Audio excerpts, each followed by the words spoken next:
What do you get when a former $30 million CEO tears his Achilles, survives open heart surgery, and still decides to launch a nationwide arm wrestling league?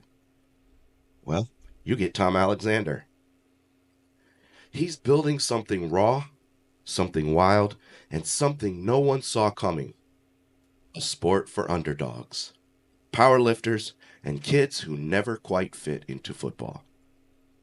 This ain't just another motivational story. This is a guy who backed himself when nobody else would, and who's now betting it all on media, matchups, and middle America muscle.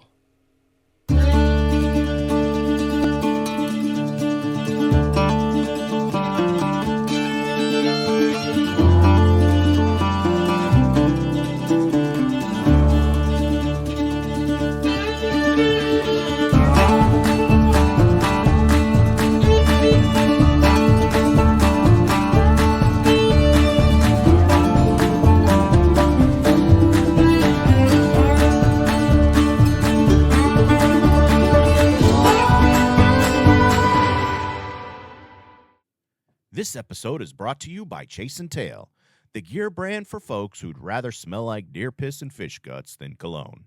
Whether you're in a stand freezing your tail off or knee-deep in the river lying to your buddies about the one that got away, Chase & Tail's got you covered. Built tough, no gimmicks, no glitter, just the kind of gear your granddad would respect. Check out chaseandtail.com and chase something worth bragging about. Welcome to Cumberland Unfiltered podcast. I'm Caleb, the suburban country boy. We got Brad over here. Nacho Man. Nacho. And we have El Dino Toro. Toro. I screwed that up. I'm getting phone calls and stuff during the intro. I would have got it right if you'd have let me do it. El Dino Toro, come on, Boogeyman. Have another one. Jason. This is my first one. Jason. And it's just water, no scotch. No scotch at all, just water. We are in a basement, though. No, I'm just kidding. It's not a basement.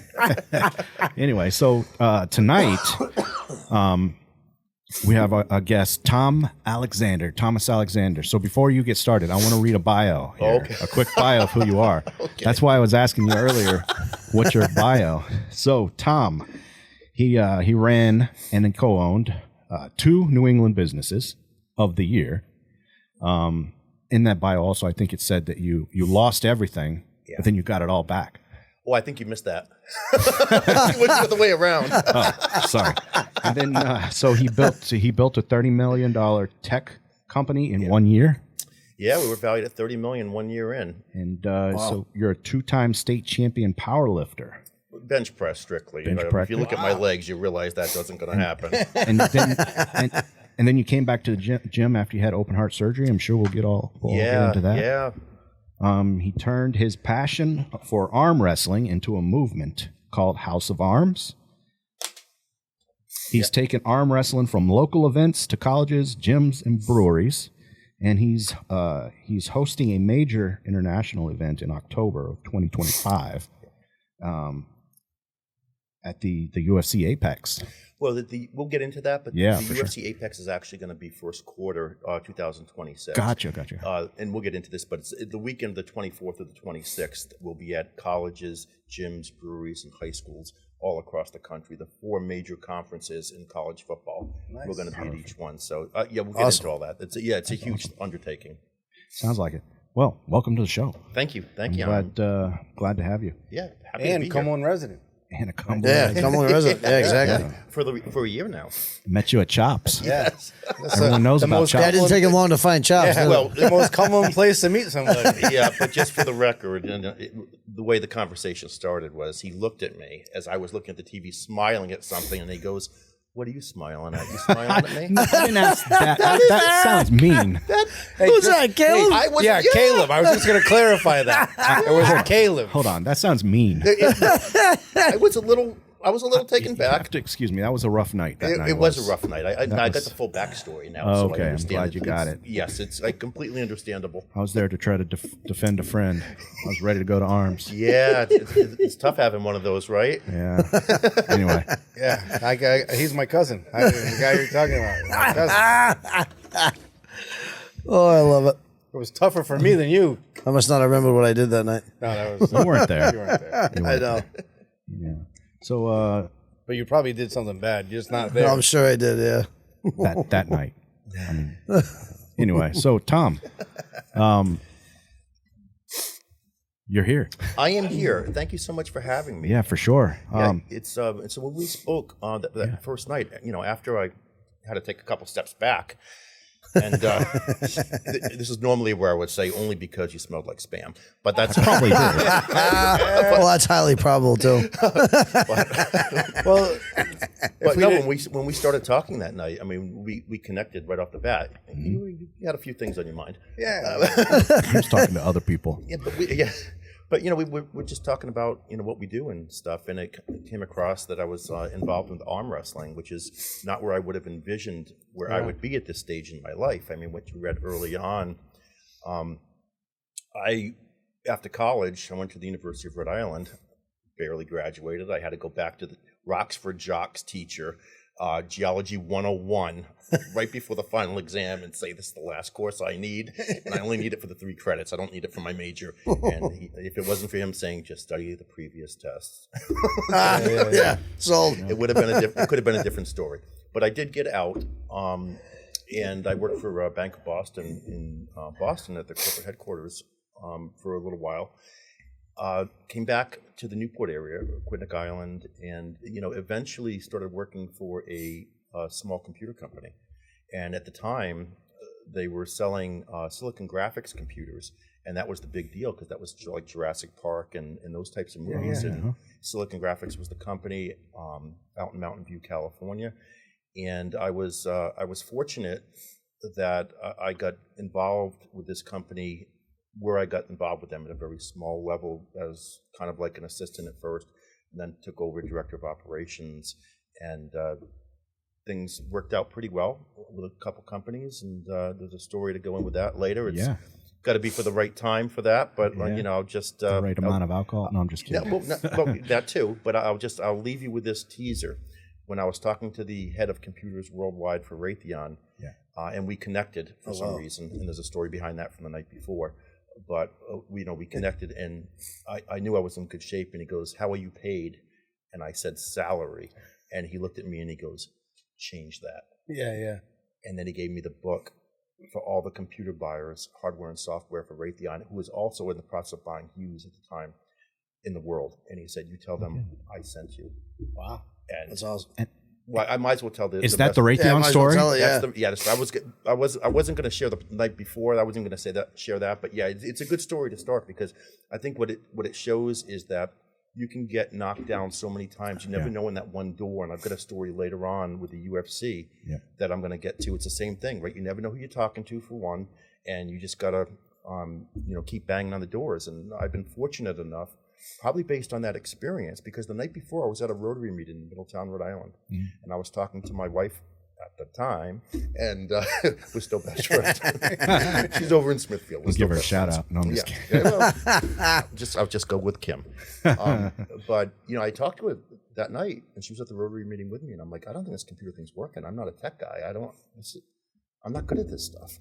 And she's like, well, you've got this major meeting at Raytheon tomorrow up in Lexington, Mass. And she's like, go to it and see what happens. And I was going to quit.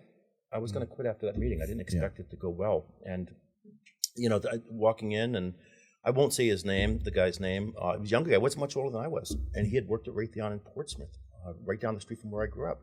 So he said to me after just 10 minutes of talking, he goes, "I like you. That guy you had in before you, who was my boss, who went on to something else," he goes, "I didn't like him."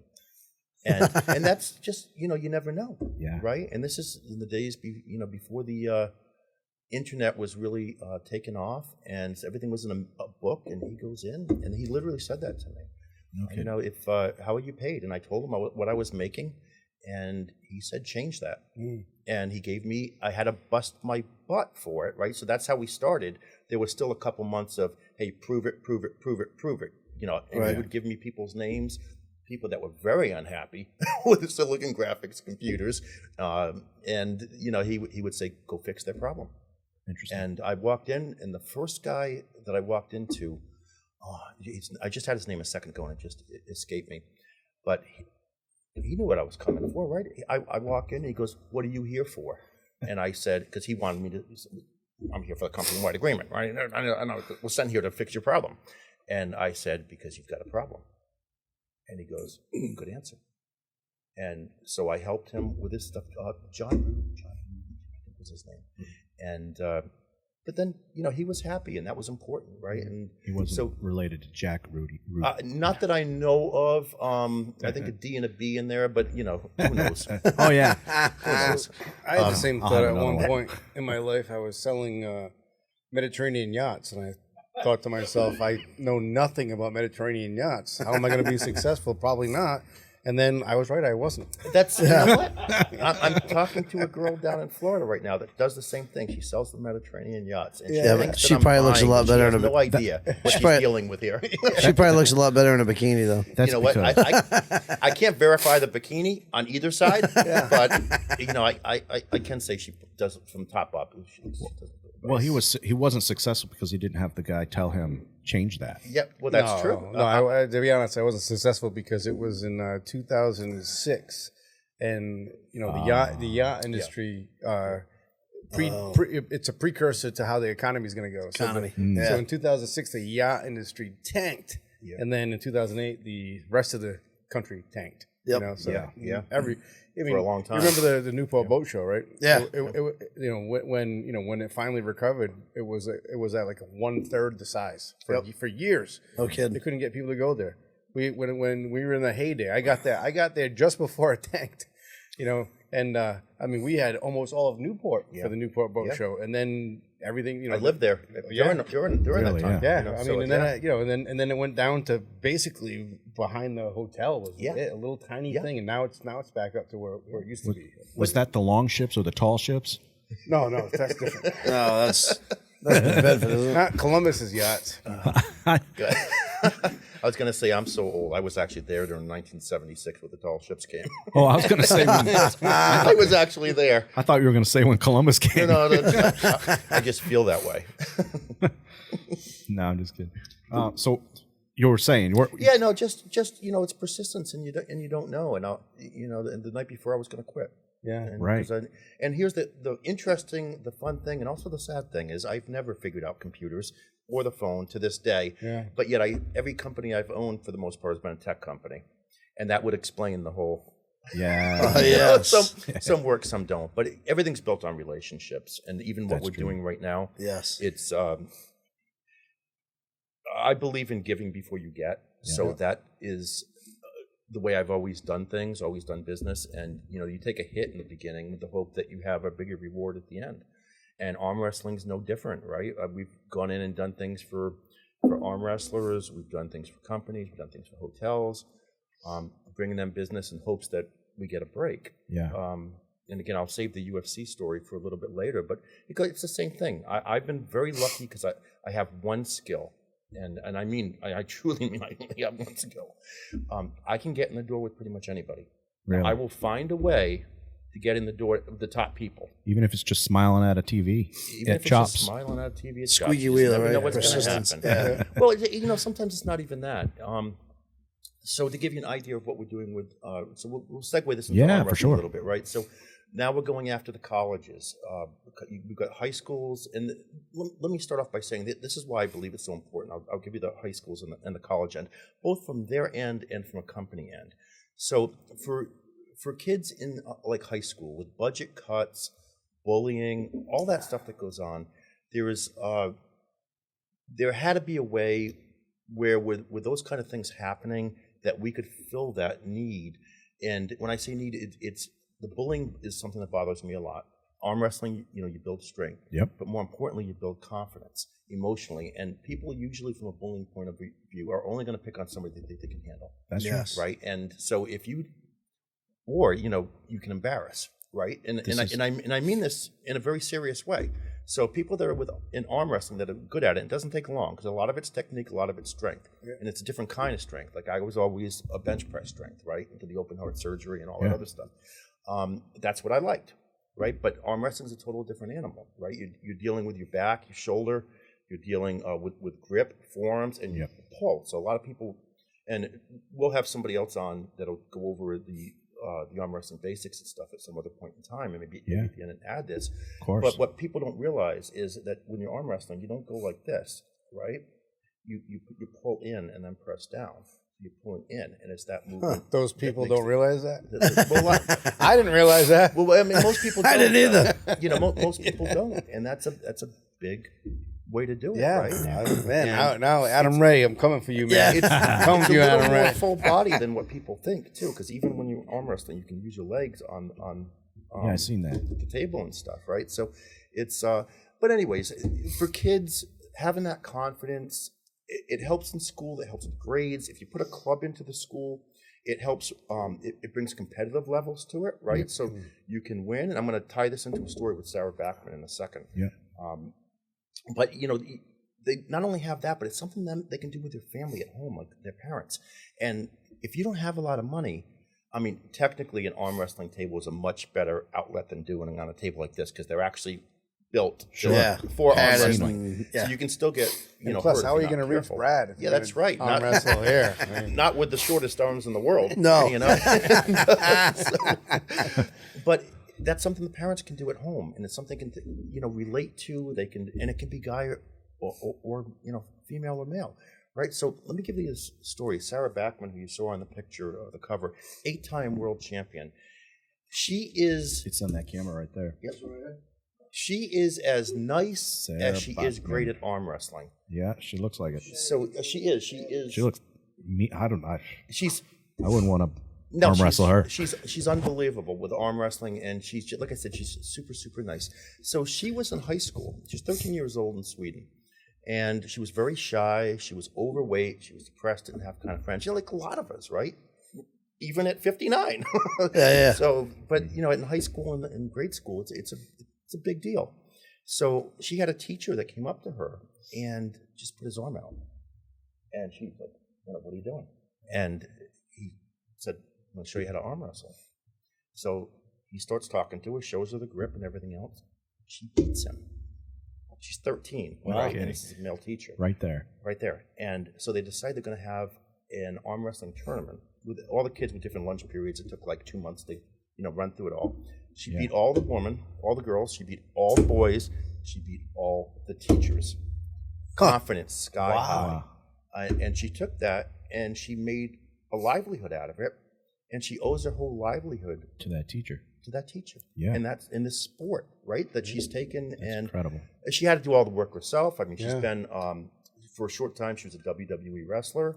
No She way. was down at NXT, which, by the way, is the reason I'm not at the UFC Apex last December 5th and 6th, still to come in that story. But she was on American Gladiator, Sweden's version. So, and she arm wrestling got her to that point. That's crazy. And so she travels the world. Thank now. God that teacher was a wimp. No, I'm joking. I'm joking. Pee Wee Herman. That sounds No, like she was strong. But at 13, Yeah, you but know at what I mean? 13 years old, Not yeah, like I mean, now. Now you look at her, you're like, I mean, oh my 13, your God. muscles aren't even developed yet. I mean, Yeah. that's Yeah, That sound- the confidence level, and that's what it does. That sounds right like a there. challenge, Jay. The person that's not, Oh. the person that's not athletic per se, because you don't have to be athletic for this, Right. right? And here's the big deal for me, and this is why it's so important. To me, one of my passions is you can start at any age doing this. You can do it with, you know, pretty much no equipment. You can do it with pretty much anybody, anytime, any place. And here's the biggest point for somebody that's 59. You can compete at world-class levels into your 60s. You look at John Brzezinski, he's 60 years old now. If you watched 1978, I think it was, Over the Top with Sylvester I was just about to say Stallone. over the top. Yeah. John's in that, right? John's one of the Yeah. guys that's in that, No right? kidding. He's still competing at the highest level. No kidding, huh? Devin Larratt, whose name we'll get into, you'll get into Devin a little bit more later, from Canada. He's one of the best in the world.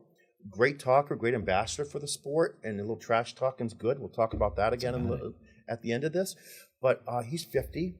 Todd Hutchings, I believe, is 58. These are all world champions. Yeah. Wow. And that's the thing. You're in football, you're done by 30, right? You're in basketball, maybe 30, unless you're, Brady in football, maybe, but you're throwing football, right? You're not getting hit all the time.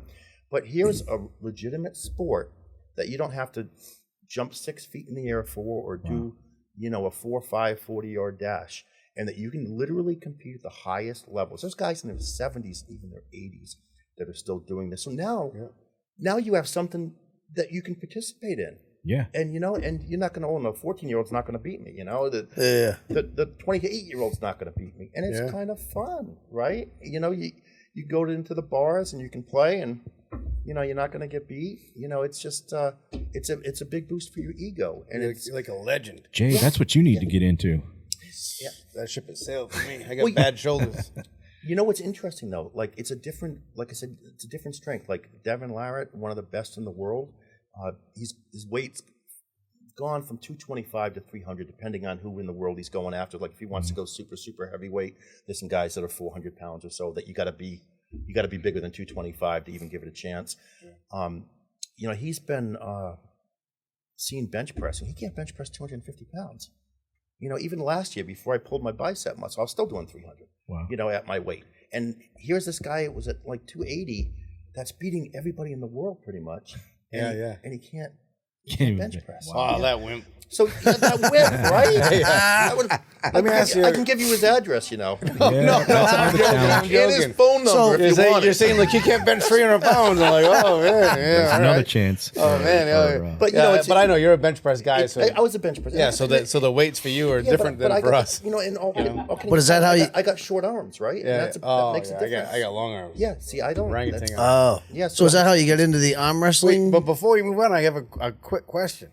Your favorite movie scene in the history of movies has to be in the what's up? Down below in Jaws when Quint's talking about that big Chinese fella.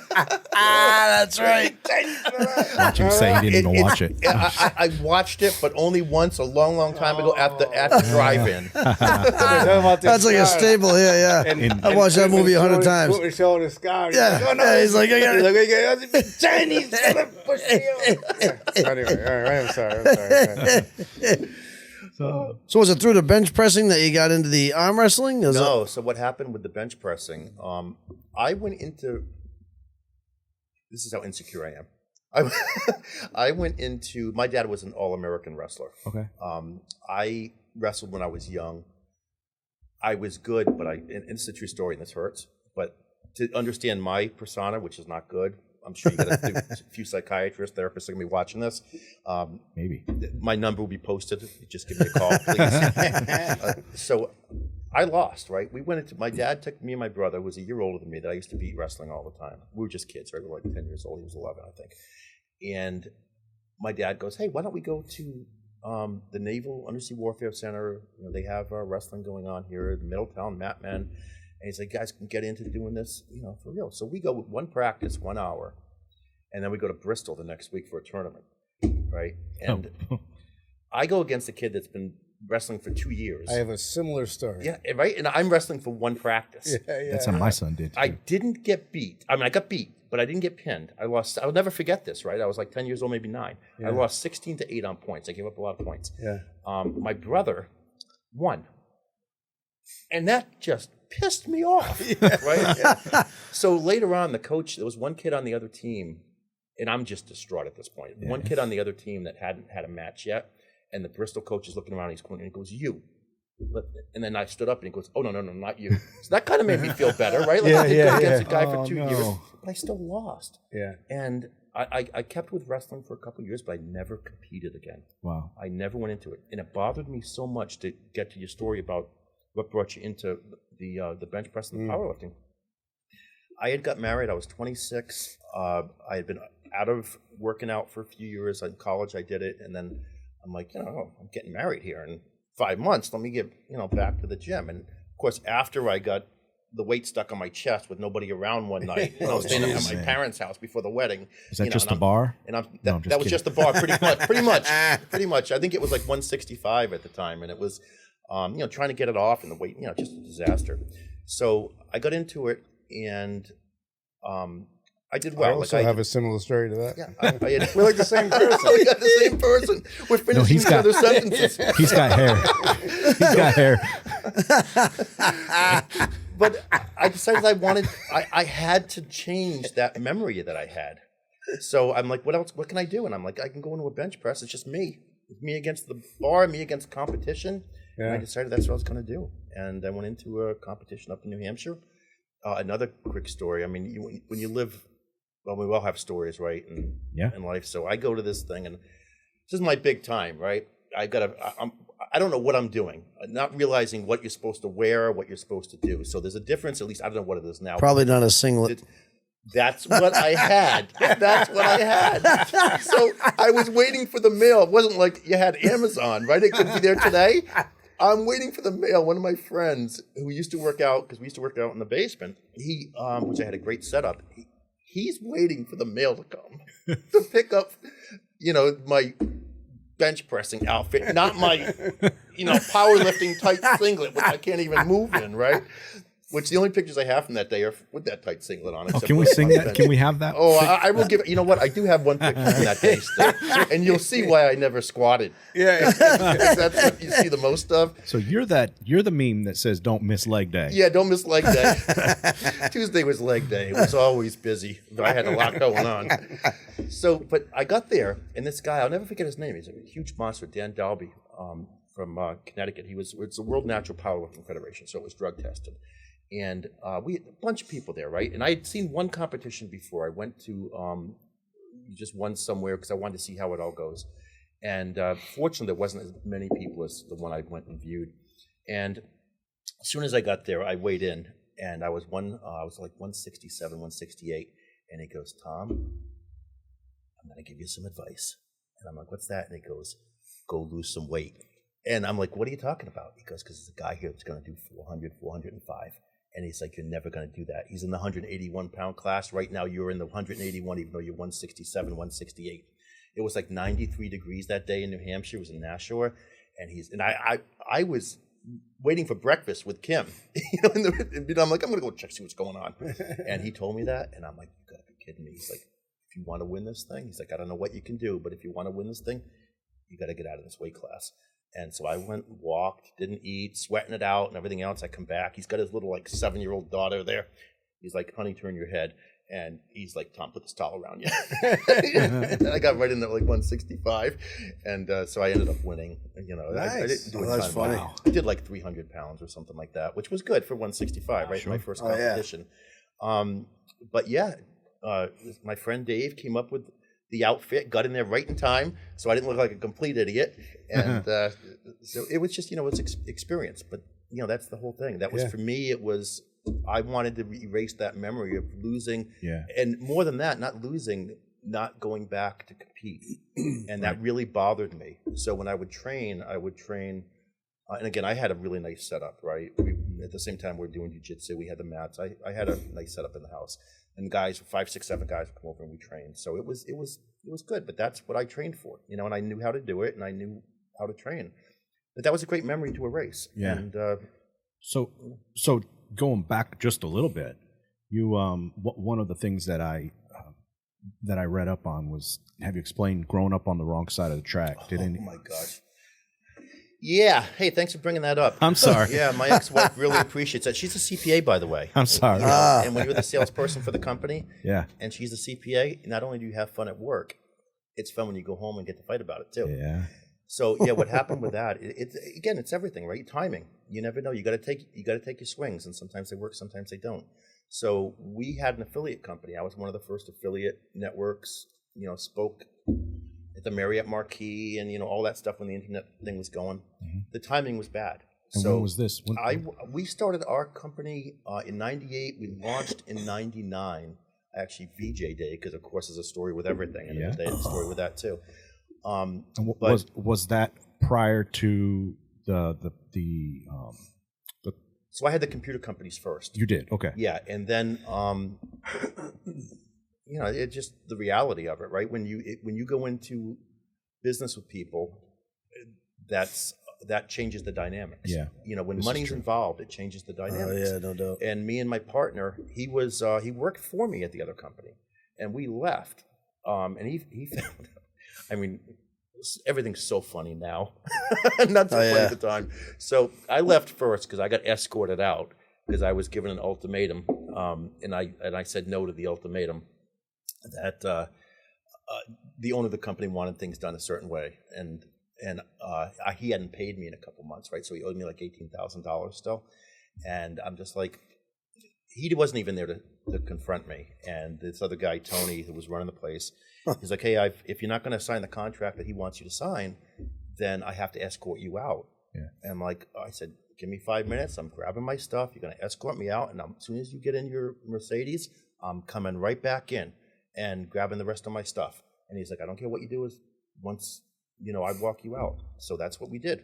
He walked me out and I walked right back in. I grabbed my stuff. Maybe one or two things I shouldn't have grabbed. But, that's, they owed me $18,000. So we made it even. Yeah. We made it even. All I'm going to say for legal purposes, it was a Silicon Graphics piece. Okay. All righty. But that's good stuff. Yeah. I mean, everybody's the guy owes you money. You don't even show up. Look, the Wrong Side of the Tracks podcast. Right. Yeah, it really is. Joe was the Wrong Side of the Tracks. Yeah, that's right. But this is wrong. But hey, I gotta say, the grand champion, his last guest, that was really the wrong side of the track. Oh yeah, no doubt. And on the track. No, I'm just kidding.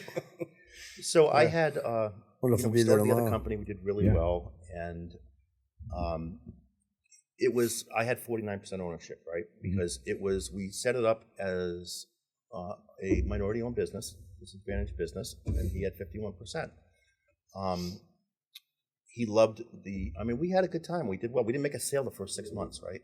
It was just because we were new in business. So all the guys from Raytheon and the other companies that we were working with, they were like, hey, you were with a company that was 6-8 years old, in business. Now you're working out of your garage, which you weren't, but that was what they said, and that was the image, right? So you got a lot to overcome with that. Long story short, they were putting everything under one roof. At least they were going to. It never happened.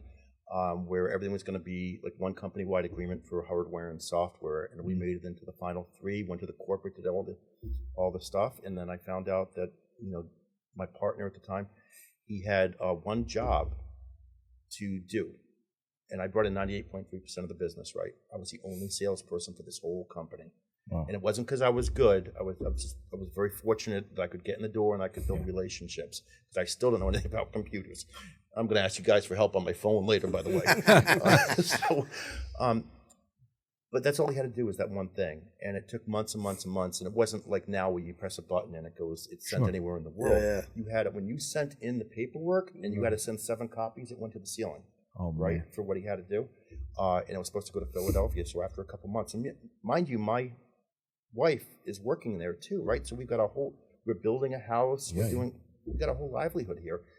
And I called Philadelphia, and the lady said to me on the phone, the same thing I just said to you guys, right? She's like, if I got the paperwork from him, it would be piled up to the ceiling. And so I went in and I said, you didn't send the paperwork in, did you? And he's like, well, I didn't know if you were going to still be here. He's like, I thought you were going to leave, and if you left, we only had 7 years in this program and stuff like that. And I'm like, you know what? That was it for me. Wow. And I walked out. I walked out, and this was probably the worst career move I could have ever done. And this will get you to the wrong side of the streets in a second. Yeah. But I walked out, and I left my ex-wife there, which still working, doing the CPA, doing the books, because there was a certain amount of money they agreed to pay me to leave. Well, when I left, I got 10% of that eventually, not the full amount. But but the problem with that too was we had success, right? I had success at 2 companies, so that led me to believe that I could do anything, and that's a bad way to get into, because that's what happened, and that led into the internet company. I had one investor from my computer company, one insurance guy that I had worked 4 years earlier. He gave us, I think, $2,500, and then I had my parents co-signed a loan. So I found out my partner didn't have good credit. Yeah. Right? And that was, you don't know that stuff until you run things, right? So my parents co-signed on a $50,000 loan. We ended up getting things up and running. It's, anyways, for that. But I left that. We'll just leave it like this. I left that. You can cut that out if you need to. But no, it's unfiltered. It's unfiltered. Oh, perfect. Oh, have I got more stories for you guys? A little filtered. But I had that one investor, right? The guy that I worked with was my manager in the insurance industry. I moved back from Boston. He put $2,500 in. We doubled it in 6 months, right? So that was it, and we paid off the loan. And so when I started something else, whoa, hey, are you doing this now? All right, what can we give you? Yeah. Big mistake, right? So I could have gone at the time because you could get a lot of venture capital, and Kim, not to blame her, but she's like, well, who do you want to receive money? If this thing works big, and she's like, family and friends or venture capitalists. I'm like, well, family and friends. By the way, I love Kim to death. Literally, still there on Christmas Day this year with my son and his girlfriend.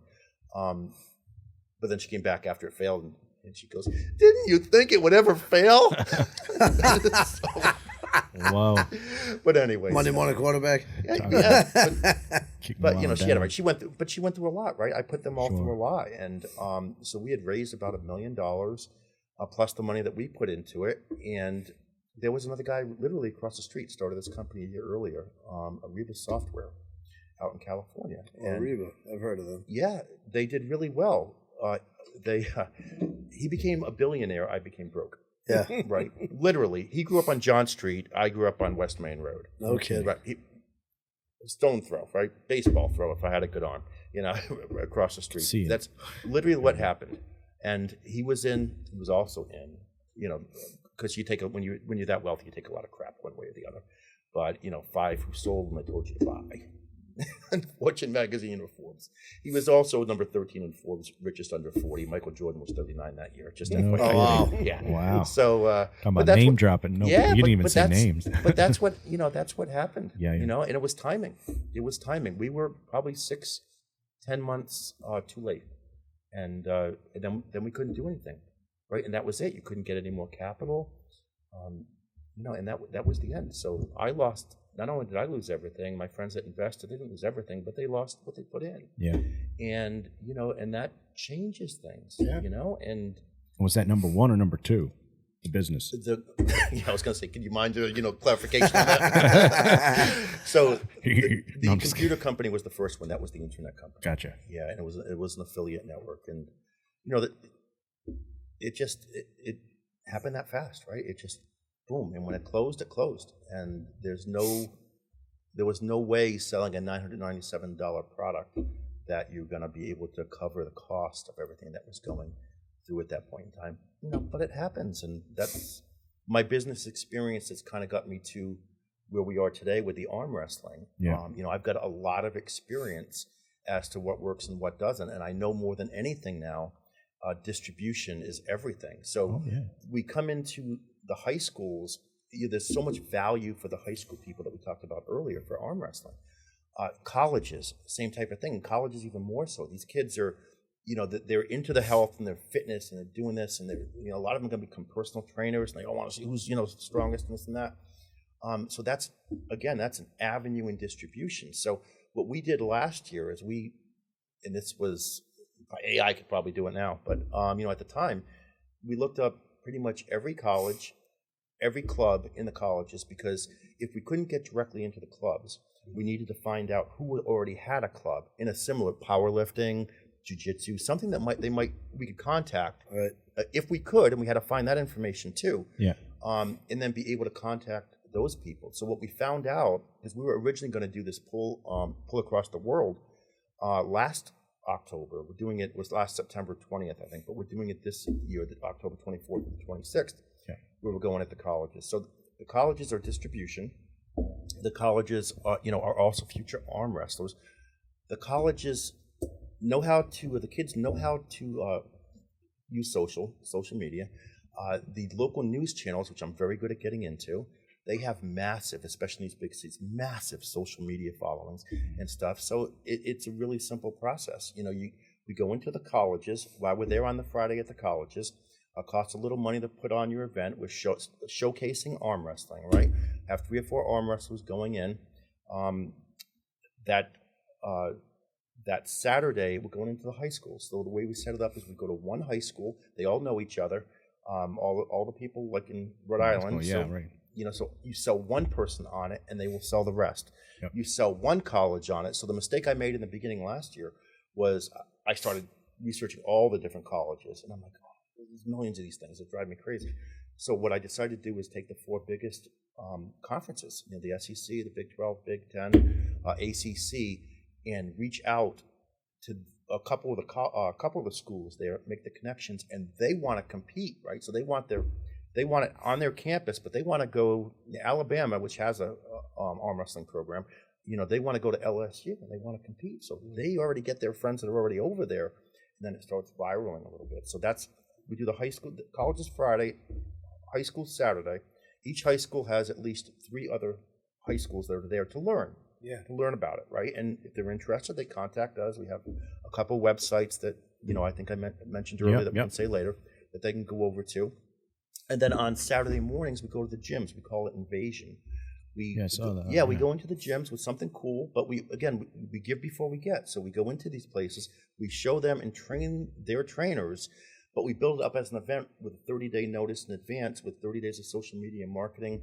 We do a fundraiser. We allow the gym to pick anything they want. We have a whole side business. It's all fundraising. We have a nonprofit that we work with, Players Philanthropy Fund. If somebody wants to donate money to us, they can get a tax write-off. Same thing with the colleges. So there's ways that we do that, and we're very successful at doing that with some partnerships that we have. So they come in, they learn arm wrestling. We bring in a much bigger audience for them, and they help a local charity. Later on that night, on the Sunday night, we go into the breweries, and I sent you guys, some of the video, the breweries and stuff. Yes, let's do it. Sold. And the best thing is, so what we did, and you saw the Railway City Brewing in Ontario from last summer. That's the video that we showed. One of a number of places that we've been.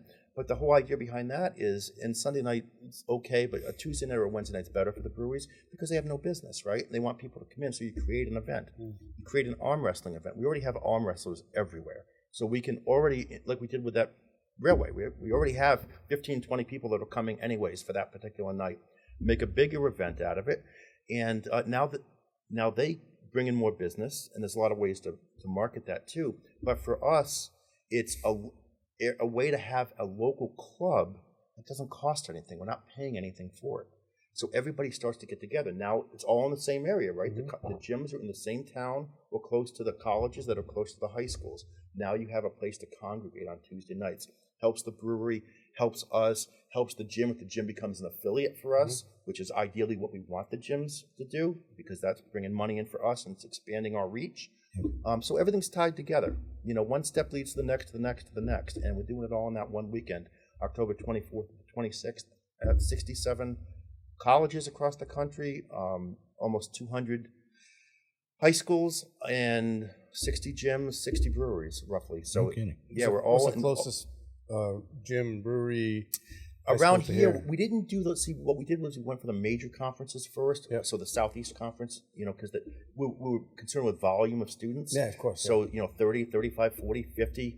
Ohio State is one school that we're working with, and they're massive. We were fortunate enough. One of our partner companies is friends with the athletic director at Ohio State, so we bypassed the club director and we got right to the athletic director. Nice. So it's nice when that happens. But getting this off the ground, and that's all we can handle because this is a really expensive weekend for us. Yeah. We're tying everything pretty much we have into this to make it work.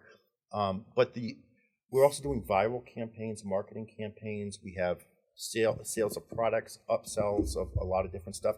So ideally, we get in there. We also make some money. We raise some money. We get the money for the colleges. It's part of what we're doing here with each college too. $5,000. If they do more promotion, it's $10,000 we'll raise, and that's $5,000 for the arm wrestling club and $5,000 for the general fund of the other clubs and stuff. So again, I think the only way you really succeed is you have to be genuinely feel good about giving before you get. Yeah. And you got to be good on the back end too. Yeah. And that's we've done well. We've done well for a new organization. I think we're going to make a major difference in arm wrestling. I think we're going to make a major difference in the schools. We're changing a lot of different things, and I'm really happy with what we're doing it. And that's different from the other arm wrestling associations, right? And then I'll let you guys, I know you guys are probably asking questions, but for this, but the thing that most arm wrestling organizations do, and this is why it doesn't grow, right? Everybody wants arm wrestling to grow. It's bigger in Europe than it is here by far. Yeah. Why doesn't it grow in the United States? In my opinion, and here's the fault of everybody that's had an organization before, everybody wants to compete. And that's great. Have as many contests as you want. Contests cost money, right? And if you're going to get any social media clips, you can't half-ass it. You got to spend for this. So we have a company in Las Vegas that we use, Levy Productions, right? World-class organization. They work with the Raiders and a bunch of other places. You have to have that. That is not cheap, right? Otherwise, it's all the same guys, right? They're not growing it. It's, if we're going and we got 6 girls here, if I'm going to this one in Arizona, I'm probably going to Las Vegas, I'm probably going to Texas, I'm probably going to Wyoming. And, it's the same people. And they all want it to grow, they really do, but they don't do the right things to make it happen. You have to start at the grassroots, you have to solve a problem, right? And right now the problem with the high schools is budget cuts and people that are getting bullied, depressed. They need an outlet for this. They need an outlet that's not going to only just help them physically, it's going to help them emotionally. It's going to get them in school. So you tie the clubs into your attendance, right? Yep. You don't go to school. It's just like a varsity sport.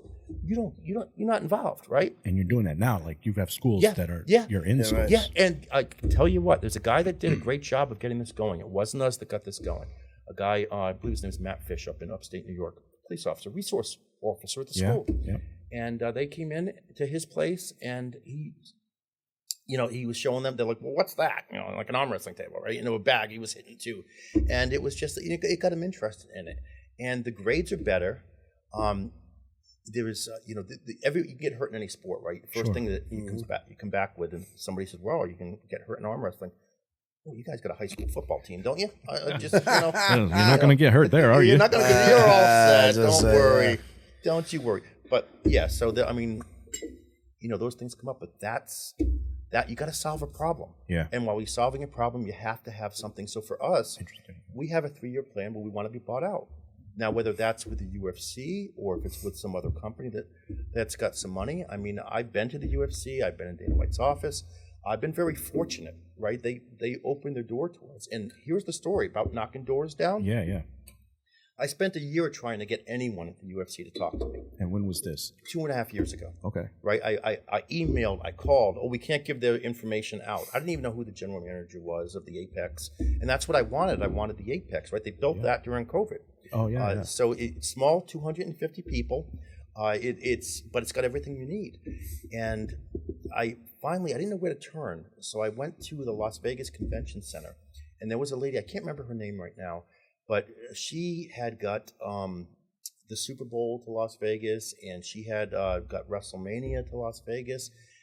And somehow I got to her, right? And she's like, "I can help you, but I'm leaving tomorrow for vacation for 10 days. And I was like, she's like, "I'm going to push you off to, this other guy." I believe his name's Tyler Baldwin, who I connected with. And this is the whole thing, right? This is why you don't quit, and it's easy to quit. I've had many times in the last 20 years that we haven't talked about that, emotionally, mentally, you hit your breaking point sometimes. Fold the cards. Yep. Yeah, you fold your cards, and you want to go home, and sometimes you do. So here's what happened. Usually success comes the day after you quit. It usually does, right? With the Raytheon story, right? Yeah, right. 100%. In the Red Prelude, I'm sitting in the car going, "I don't want to go in, I don't want to go in, I don't want to go in. I'm going to quit. I want to quit." And so here's what happened. I talked to this guy, and he goes, "You want to know something? You want to get into the UFC Apex? The general manager there's a new general manager, and his wife works here." I said, "You're kidding me." I said, "Yeah, she works in my office." I got it set up. We talked on the phone. It was April of last year. Oh. He's like, we'd probably be interested in buying a company like that if all goes well. You prove concept first, right? Right. Course. Well, they do the slap thing there at the pay. Yeah, well, I'll get into that in a second. Okay. Yeah, that's I'm very aware of that for a couple reasons. But yeah, so that's I'll give you 700 million reasons. They're worth $700 million after a year and a half. Yeah. I'll get into that in a second, how they did that. But so I lucked out, right? And then I tore my Achilles a year ago this week playing basketball at Smithfield High School. Smithfield, not Cumberland. And then all of a sudden I was like, "Oh my gosh, I had to push the trip off because I couldn't travel." I finally got there in August. If I haven't shown you the videos, I'll send them to you. You're going into the UFC Apex and stuff. And the guy is just so nice, right? He had to do 8 interviews to get accepted for the job at that. 8 interviews, and he's just a super nice guy, and everybody there was. So he introduced me to everybody. They all knew who I was coming in. I talked to production. I had to get approved by production, even though they had already said, "Oh, you're going to be, things going to work." I still had one stressful meeting that day that I had to go through. But that worked out great too, and I met everybody, saw how they worked it, walked through, got into the octagon, a little blood on the thing. This guy's taking video of me, and I'm looking down. I'm going, no, don't pass out. No blood, no arm wrestling. So, but yeah, everything worked out great. We got through the meeting. I explained what we were doing, how we were going to do it, and we set up the date, December 5th and 6th, because I had met about a year earlier. Again, everything's a story, right? Met one of many UFC fighters' agent, and I contacted Chael Sonnen's website. He was on a news program last night. I love that guy. I love him He's so too. funny. He's so awesome, funny. and he's what arm wrestling needs. We'll probably finish our conversation as I talk about that. But I talked to this guy, and he's like, I was in Jamestown last week. He's out in California. That's where he lives. You in Virginia? You're not talking about Chael, are you? Right now? Yeah, I'm talking about Chael's manager. Yeah. At least that's it what was I figured. his manager. I don't think it's. I don't know what the status is right now. I haven't talked to them in a while. I got you. But yeah, he was in Jamestown, Rhode Island, the week before with his family on vacation. So again, you never know, right? You never know. So I read something the other day that you have more of a chance of running into somebody in Rhode Island who is a celebrity than you do almost anywhere else in the country. Yeah. A lot of them are moving here to Rhode Island because it's so small. Yeah, small. It's easy to run into them. It's crazy when he told me that, and he'd just been here the week before with his family. Yep. You just never know. But he was great insight just on the business, right, and how things work and what to look for. By the way, Chael gets paid a lot. I'm sure he does. A lot. But that was an eye opener for me, and he gave me some great advice. He's like, if you're gonna go in and do something, he's like, the most important thing you can do is get it all on film, right? High-end film. Content so he goes, king. yeah, he said, don't go there for one day. He's like, if you can get it for two, then go in for the two, run. He's like, for what you're doing, he's like, your advantage is the matches usually end quick. And they do for the most part, right? Some of them last a little bit longer. But for the most part, they're quick. I mean, you can beat me in 2 seconds, and I might be able to beat you this next round in 3, right? You just never know. A lot depending on speed, quickness, a lot of things that go in that. But that's what he said. He's like, if you don't come out of there with 200 matches, he's like, you're screwing yourself. Oh man. And he's like, and I'm like, 200 matches. Usually you're doing an event, you're doing like 20. Wow. So time to start calling the arm wrestlers. And that's what it was. But then unfortunately, a month later, I get a text from the general manager of the UFC. He's like, I'm in a meeting right now. He's like, NXT is coming. They're coming sooner than January because we were supposed to be the last event that was coming in before. And we knew this was a possibility, but we didn't really expect it to happen. And you can judge that by what we spent our money on, too. We really didn't expect that. Yeah, right.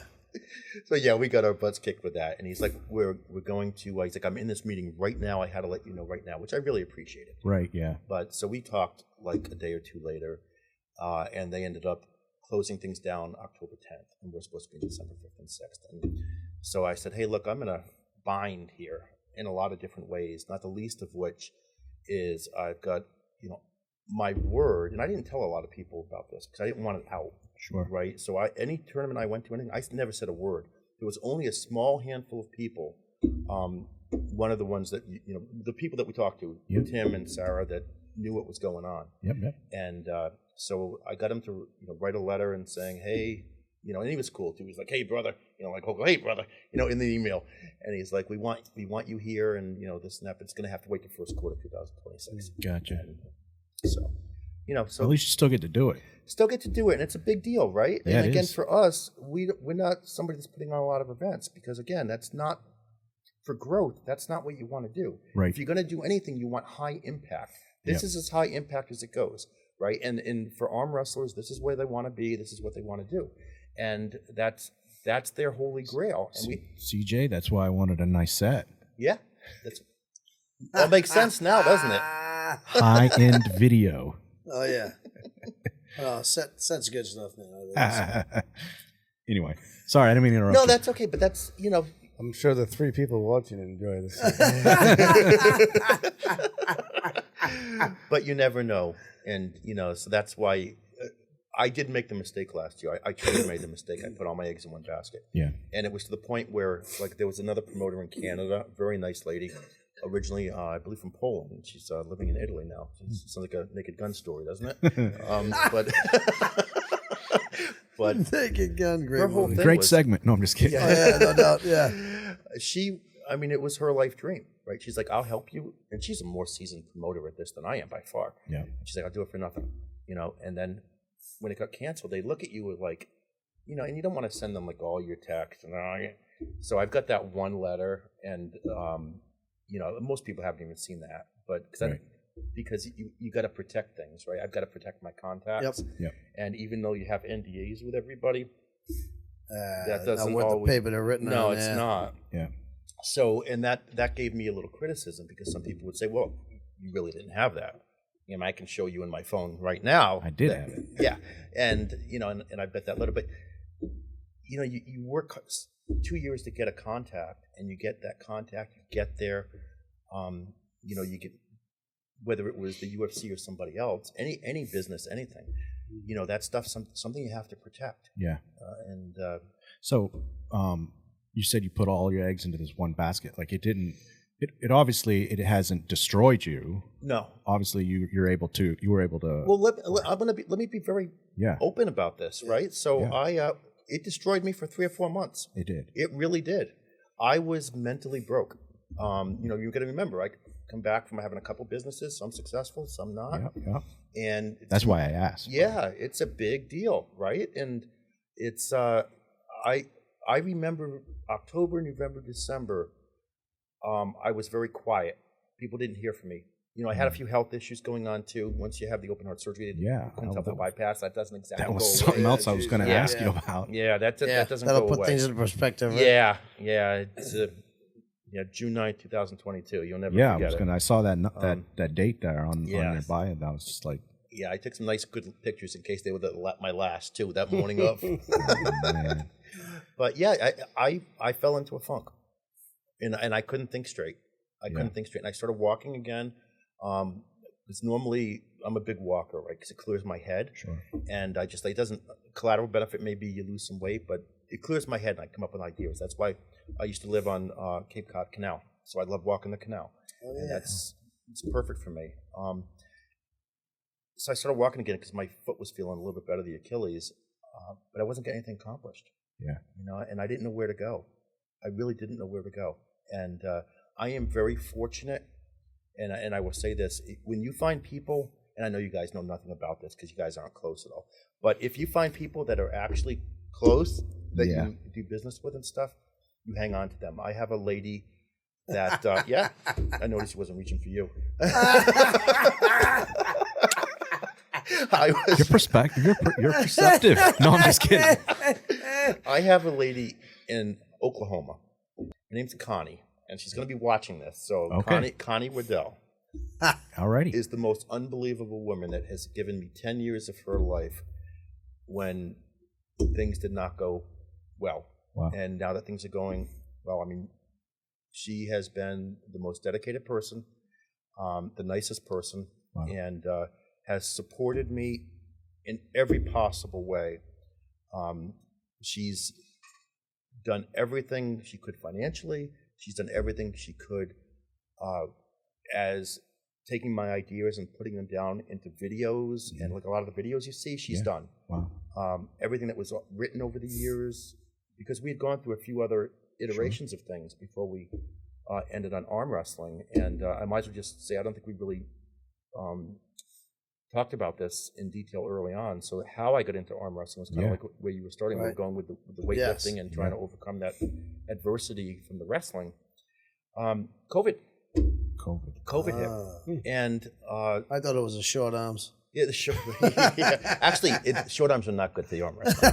That's I can tell you that right now. Not good Already for the broke arm the seal. wrestling. Jay already broke the seal. You got and I'm probably right behind you.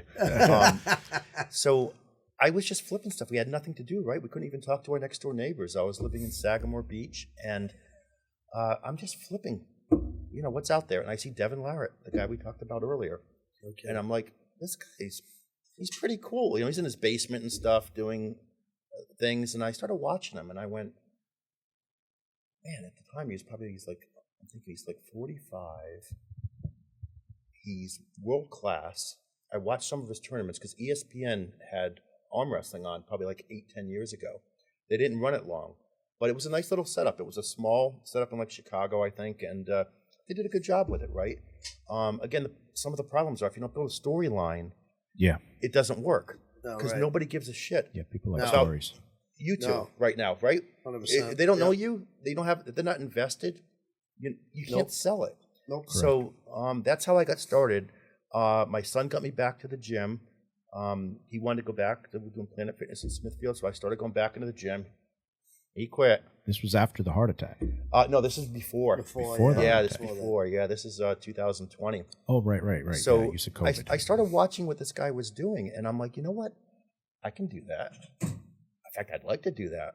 And the more I looked at it, and I watched every video he had, I liked that he had personality. Again, that's a big reason arm wrestling hasn't caught on, right? So the stuff they televise doesn't usually have a storyline set up. There's no personality. Like Devin's got a personality, and you can have any personality. It's good. The problem is they're not enough like, take it for however you want, WWE. Sure. You need that. And I grew up with WWE, WWF. I met all the guys in Buffalo and I had the computer company. And so you need to take people, help them build a personality. And I didn't show you this yet, but I'll send it to you tomorrow. I have like 25 pages of storylines. No kidding. Comments, digs. So you liked my little storyline that I sent you earlier? I did. Like, that's going to be great. Yeah. So as soon as I saw that, I said, I know what. And I started writing this stuff up together. That's awesome. Because I knew it would be good. But that's what you need. So that's what we're doing, right? So ideally, we were going to do. Let me take a step back. Let me tell you why something like arm wrestling catches on and why it doesn't. Okay. So I mentioned Corey Miller, I think, before this conversation. Yes. Yep. I watched the first UFC. I watched the whole thing. I hated this guy from Brazil with a gi on. I hated him. I'm like, he's not punching, he's not kicking. What the hell's going on here? I hated it. Yeah. And I was so pissed off at the end of it. And then UFC 2 came. That was pretty interesting. They're making these guys submit. He's not, And so what caught on early for them was the 176-pound guy, 6'1" skinny, beating the 250-pound, 60-pound killers with the kicks and the punches and everything else. David versus Goliath. Yes. Yep. They actually had a David versus Goliath early on. I actually worked for Art Davie by UFC 3, trying to get it licensed in Rhode Island. So non-paying job, but if you don't reach out to somebody, you never know. Nope. I'm like, who runs the UFC? Jorge Gracie and Art Davie. I call them up on the phone from the company I worked for before we started our own computer company. We would talk every week. Right. And I knew everything that was going on before it was happening, and I was really interested in it. But it was the David versus Goliath aspect, and that right now, some of the bigger federations that have a lot of money, way more than we have, way more than we ever will have, because there's not a route I'm going to go. Right. So, a company that's been doing a lot of stuff over in Europe, they're in the United States now. They're in Chicago in a month or two. They went after 2 years ago. There was no money in this, right? 2 years ago, October, there was no friggin' money. Caught myself. That's all right. It's all good. It would have been bad. It would have been all right. But there was no money in it. And then this organization came out, and all of a sudden they came in with some money. And it was a big deal. But what they did is they took only the biggest, strongest guys in the beginning to do it. Oh. The average person, 5'8", 187.4 this morning, cannot relate to 300-pound guys doing battle in any way, shape, or form. It doesn't work. It's like the strongest guy in the world. He's like takes on two smaller people in the ring at the same time, and you can't relate to that. You have to have something that you can relate to. You got to be able to look at that and say, I can do that. I can do that. Yeah. I can do that. And I'll take my ex-wife's story again, pro wrestling, right? We used to watch WWE. And she was like, why do you watch that stuff? Why do you watch that stuff? And then one day I showed her, this ties into Sarah, by the way. You're going to love this tie-in. So Erwin R. Shyster, Mike Rotundo, IRS. My ex-wife's a CPA. There's somebody for you. Yep, all of a there sudden, you go. she was into it, right? She had a reason to watch. And in a male-dominated sport, you have to have a reason for the woman to watch, right? For the wife to watch. It's a big deal to be able to get them to also tune in. So it's kind of like a family thing. Sarah's ex-husband is Mike Rotundo's kid. So he's actually still wrestling on Uncle Howdy. Really? Yeah, that's correct. It's kind of like Taylor Swift and Kansas City Chiefs. Yeah, that's right. All of a sudden, you get these girls watching football, but don't care about the sport. They just want to see Taylor Swift on screen. And now you mentioned her name, we're going to get a bunch of Swifties. Something. Yeah. I don't think Swifties are watching this show. It makes a big difference, right? If you get them something that they're interested in, that ties, back into the whole storyline stuff. You take the arm wrestlers, and most of them don't have any personality, and they probably have it outside of this. But we have one of those. But you have to take the personality. I can see that. I saw the line at the Chops that day. I love it.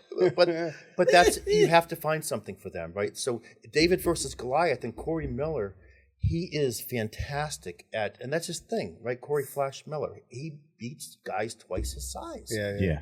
And he runs a lot of events. He's got a program that tracks everything, so he goes to almost every event. He's very well connected. He's and that's the other thing. People that do this are super nice. Are super nice, right? They are. I haven't met a bad one in the bunch, right? They're super nice. So if you're bad, he's on here. Come find him so he can meet you. Yeah, exactly. No, Let me give you my address. I'm just kidding. But that's important. You need the David versus Goliath, and that's what the UFC Apex guys liked. They liked that thing, and they liked the women, right? I brought that into too, and that's the direction we were going. So Sarah was going to be leading the charge. So the way we had it set up before it got rescheduled was that we were going to do the same thing the UFC did. We had a house, we had a mini little mansion, and we had Sarah as the captain of one team, and we had somebody else like Ultimate Fighter. Yes, exactly like it. And we were putting the filming in. For most of it, all you need to do is, and you could have done this, we could have done this two ways, right? Some of the cameras you can just place there and do the editing later. The other thing we could have done is you can rent a lot of these houses for like $2,000 a day, and you don't spend the night. And you get out, you just do your stuff while you're there. So there was two different ways that we were looking at doing it. But then she was the captain, and, well, I shouldn't say the other name, because I never had it under. Right, so, okay. But super nice person, right? You may have seen her earlier on a video I sent. Gotcha. Oh, okay, all right. So, but then they had teams under them, not as big as the UFC type stuff, and but there was the same type of concept that we were going to do. Only it was going to be all done that week. We were going to do it the 5th and the 6th of December. 3 days before was the filming, and then we weren't going to do it live. We were going to take that, we were going to edit it, we're going to build the storylines, right, and all the storylines up. And even before that, we had it set up so that some of the arm wrestlers that we were having that were going to come in, we're going to create stories, and we were going to have a camera, going and talking to them while sitting around here. I just got done training, and then you have to build that. But more importantly than that, not more importantly, adding on to that is if they don't know how to promote. So I'm doing a program myself right now, and when you see my 25 or 6 pages, you'll understand. Asses in the seats, money in the bank.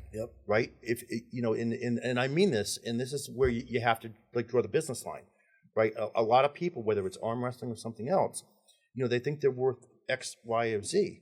Well, the reality is, what I say to people is, how many asses do you put in the seats yourself? Forget about everything here, and I don't care what your championship is. And so if you can't promote, if you can't talk a good game, if you can't, just like with Caleb, I promised him before we came in here today, I was going to do something for him that he's never been able to do for himself. Make him interesting. You're going to make me interesting. But that's tie his shoes. But that's that's the stuff. That's why I wear boots. No, I'm just kidding. But with Velcro.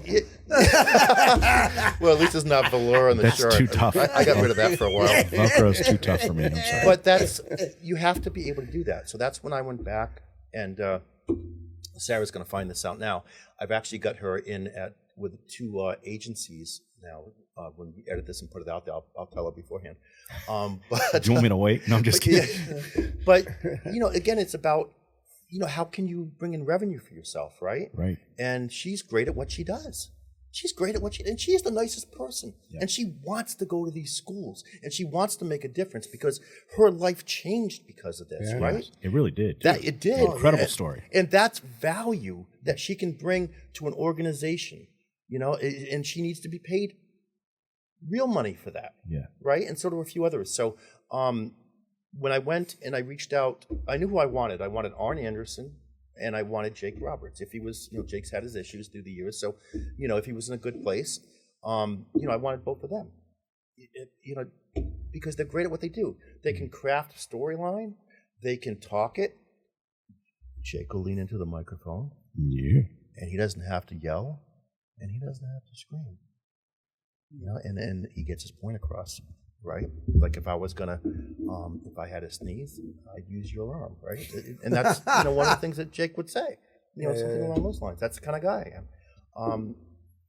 So we've got these two that are coming in, and we're gonna do we're gonna try to do a product with Arn Anderson, who, for me personally, I relate to more from a presentation point of view, and I think Jake has got he's fantastic, but he's got a different way to present himself, and not everybody can work for that.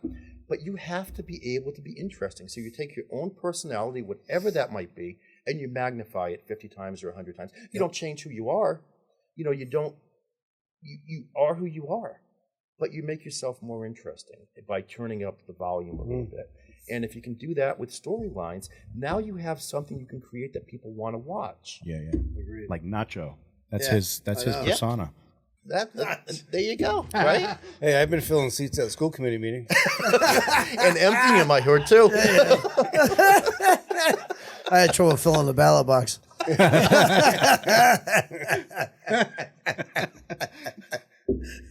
God, you guys have a great time at this. Yeah, you got it. Yeah, exactly. That's what it's all about. Yeah. Storytelling, right? It's just, having fun. People, it's amazing when you find out that people love to eavesdrop on conversation. They love it. And that's why I think that this works. Yeah. Because it doesn't matter. I was just trying to watch a about. soccer game or something, and you. I know. Yeah. And I was eavesdropping on his smile, and that was it. He was dropping on my smile. I'm looking over and I'm going, he was pretty big. Hey, he was in the Navy. What the hell is this guy smiling at me? Yeah. He did. He looked at me. And I'll never forget that night because he went just like this. He even turned his head. And you laughing at me? So I didn't say it like that. Wait a minute now. That's how it sounded to me. Yeah, but Caleb was on this side of me, you were on this side of me, and Caleb at one point said, "You know this guy?" I looked at him like, "No," and he just kept looking, and I talked to a couple other people, and all of a sudden you guys were talking. I didn't know how it happened. Yeah. No, that's how it happened. Well, that's funny. I was watching TV, and I'm like, I thought you were listening to our conveation. You could hear what we were talking about. I was looking over your head. I didn't hear anything. I know, it's funny. Well, I'm glad that I said something to you, even if it was. You're looking at me, punk. I'm like, this guy's big. I don't know. And he wasn't even wearing his cowboy hat. Yeah, no, I wasn't. No cowboy hat. No, he had his regular hat on. Yep. He probably had the shit kickers on though. I did have them on. I think it was the steel toe ones too. But anyway, so you're in breweries too. You were talking about that earlier. Yeah, so that's again, that's a tie-in, right? This episode is brought to you by the Cumberland Coalition for Small Business, committed to empowering local entrepreneurs with the tools and support they need to succeed. Whether you're launching a new venture or expanding an existing business, the Coalition offers access to resources, advocacy, and meaningful connections that drive real growth. Because strong small business builds stronger communities. Visit CumberlandCoalitionForSmallBusiness.com to learn more. So you were saying, you were talking, we're back here, when we left. I forgot what you were talking about. No, I'm not really sure either. Why don't we try a different topic? Yeah. No. So I was asking when you mentioned some of the women on that poster, and I just asked about some of the credentials because when I was telling people that we were going to have you on the show and what you did, and about Sarah, and she was one of the champions. Yeah, and people asked me, champion of what? And I was not really sure. Yeah, so it's the arm wrestling championships are, it's a worldwide thing. There's a bunch of different federations, some of them smaller, some of them larger. She's an 8-time world champion. I don't know what her age was when she first started winning, but I think it was like 19 or so when she started winning some world championships. Again, we talked about David versus Goliath, right? Yeah. So the biggest thing with Sarah is not beating other women, right? That's not, it's part of what our strategy is for the the mega strategy for the Apex and anything that we're going to do on a worldwide basis. But people want to see, and this is perfect for young girls, they want to see a beautiful, and there's no way around that, right? She's a beautiful young girl beat a guy. Yeah. Yep. Oh yeah. Yeah. That's what she does. Actually, as a girl. And that's relatable. That's relatable.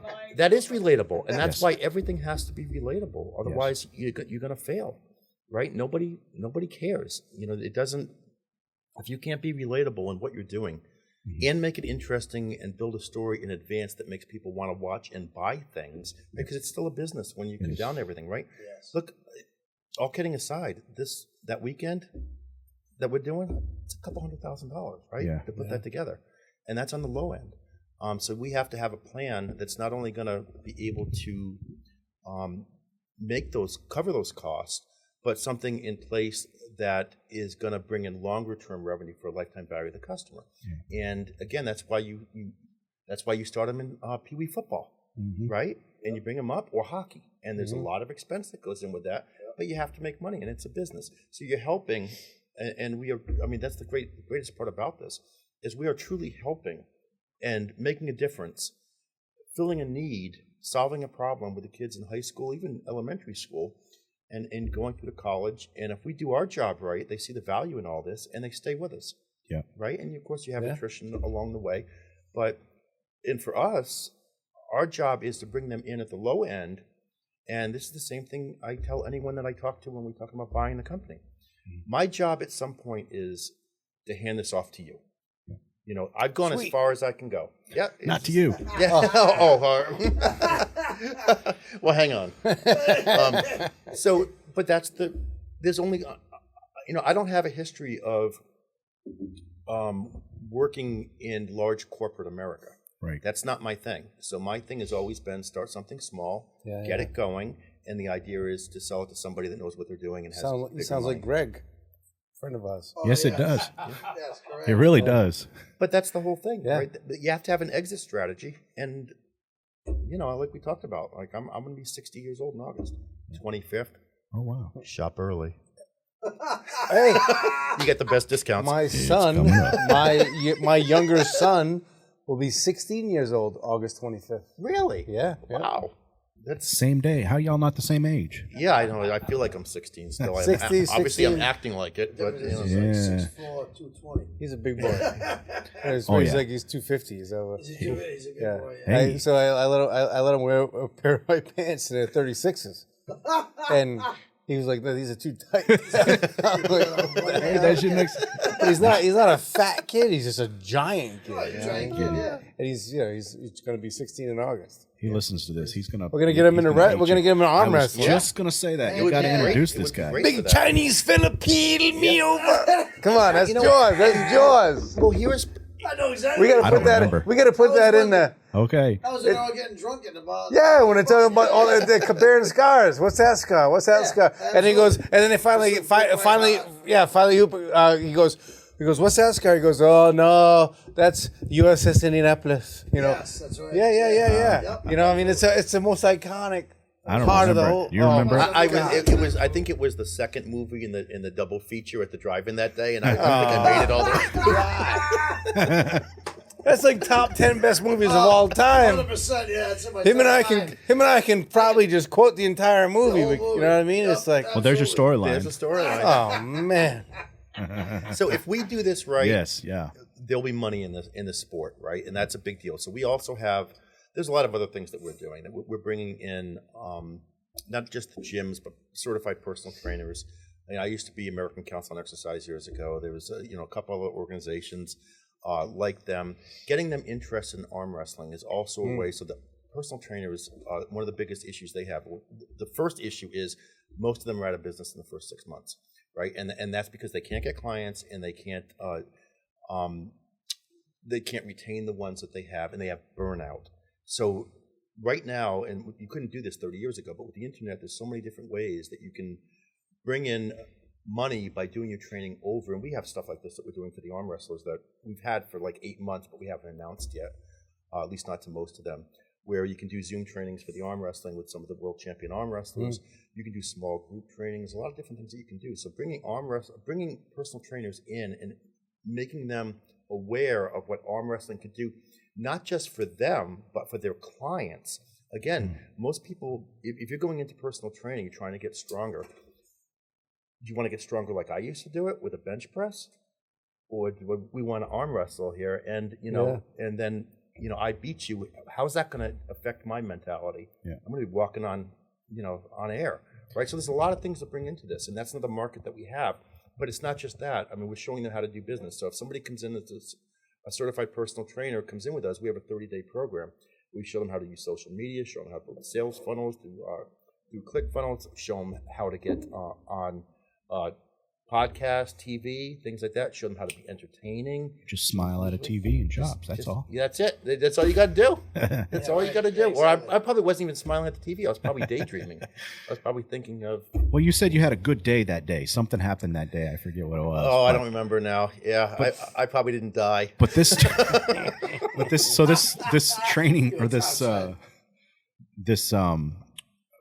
trainers thing, is that through the National Alliance of Certified? What is? Yeah, NACAP. Yeah, NACAP. Yeah, so we have that's one of the things that we're doing. So we have training programs that we're developing right now that are arm wrestling based, that are full business based, that are affiliate based. So you think of CrossFit. And I like their model. I like what they've done over the years. They bring somebody in for like $1,000, get them a 6-month or 12-month look at the business and what they do, and then they can upgrade to use their trademarks and things like that. So that's the end goal for us because we want distribution, right? And that's why this whole weekend, October 24th to 26th, should I be looking at the camera when I say that like Dr. Evil? Do it. Do it. But that's a lot for us, right? Because we're doing 4 things at one time. But what we're really doing is, so the arm wrestlers, most arm wrestlers aren't business owners. And, as you've seen my stories, right? You go from 0 to, whatever, and you can go down just as fast. Hawk Trucking was a business. Hawk Trucking? Yeah. Was. Past Wasn't that over the top Hawk Trucking? Oh, was it? Is that what that was in there? Was it Hawk Trucking? I don't remember. I don't remember either. I'm going to look it up. I don't remember. What is Hawk Trucking? In the over the top. Sylvester Stallone. Oh, I'm sorry. You've never seen that freaking movie, have you? No. You're horrible, man. Oh, my God. Have you not seen that movie? It's an arm wrestling movie. Yeah, you'll be watching it tonight after you leave the shop. I got a lot of movies to watch tonight. Babe, get the TV ready. Hawk Hauling. Hawk Hauling. Oh, I've seen that one. No, I'm just kidding. I haven't seen that one. He gets his kid out of military school. The kid's like, you're horrible. And he's an arm wrestler and everything's good. You want to mend your issues with your children? Yeah. Arm wrestle. Arm wrestle. It's that simple. It really is. Yeah. It's that simple. Yeah. Hang on for a second. You guys have, I was going to just show you my son, but never mind. He declined. There's a story talking about distribution. There's a story that Coca-Cola, when they first came out, they only sold, I forget the exact cocaine. They sold cocaine. No, I'm talking That's about how you make a business. We're talking about distribution. How much cocaine is in arm wrestling? There's no comment officially on that. There needs to be more. No. Trust me. Use the Coca-Cola model. There needs to be more cocaine. So they sold like 16. I don't know the exact number. I'm just going to use 16 as a number. They only sold like 16 Cokes. And they realized that they needed to do something different. And that's when the vending machine became a thing. They realized the more vending machines they have, the more distributors they have. Yeah. That's a good. That's dude. You need one of those punch machines where everyone punches it, but an arm wrestling machine. They must have them, right? We're making one. No way. There's a couple out there that you can practice with and stuff. Yeah. So we're doing that. We're doing our own tables. We started our own tables last year. This guy's like Elon Musk. No, I mean, see that you have to have that, right? And that remember we talked about that 3 or 4 month period where I was done. Yeah. So what we did is we came back and we went from just creating products like arm wrestling training products to now we have an energy drink coming out. We have coffee coming out to the colleges. Because remember, we're going to colleges now. We've got a partner that I haven't mentioned yet because it's not officially signed yet. Yeah, but they're in 2,500 colleges, right? And that's a big deal for us. So I spent a year, almost me personally, doing all the basic research and trying to find every little thing. Now, they can, in a message, get maybe not to the exact people we need, but get us close, right? And again, it's all about partnerships. Finding ways to get there and cut down on things. So we're coming up with a whole bunch of stuff. We just had today. I think I showed you. I think I forwarded you the gym gloves. I didn't see the you picture. Didn't see it wasn't attached. Oh, wasn't in there? Okay, so you we sent have it. House of Arms gym gloves and Green the Hulk. kind of like the Hulk. It comes with the big arms too. You don't even have to work out. It's great. You got the big arms. Yeah. People when you can put your arm up there to arm wrestle, people just run away. The arm is that big, and plus it's green, so it's That's what we want. My kid had those. They used to punch me in the head with them. It's horrible. So on that, I actually when we designed those a month or so ago, it was I put a MA-1121 as the kind of like the number for it. Marcus Alexander, 11/21, his birthday. Oh. So that's for him. I actually just sent him that today when I got that back. Okay. And so I wanted to do that. Phantom is the other name on the glove, but I wanted something. To say thank you for giving me a lot of great years, as a dad, and even though sometimes everybody goes through life. My son's 29 now. I'll be 30 this year. I'll be 60. There's always got to be something to tie you to something. You have to have something to get out of bed for. And even at 59, I get out of bed for that. So, I know Jade's not going to like this, but you see the antler and the raccoon skull up there? I swear I had nothing to do with that. Not that I don't like it. Of course I like it.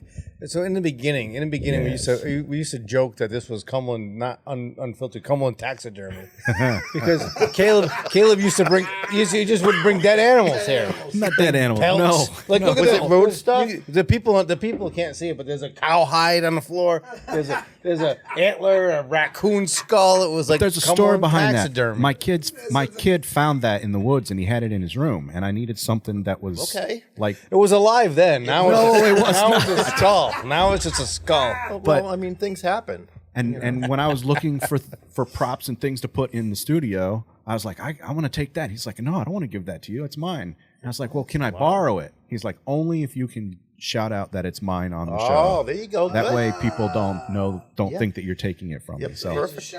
The very first show, I had to shout him out and say, that's awesome. Anyways. That's awesome. But that's a big deal. Like, so this is something for me, because you got to remember, like, my situation again. I went, I was, a lot of highs and lows. definitely. and I was going to say I was pretty high, but I just realized I caught that in advance. I knew it. 2 or 3 more beers. I knew it. 2 or 3 more beers, and that would have came out.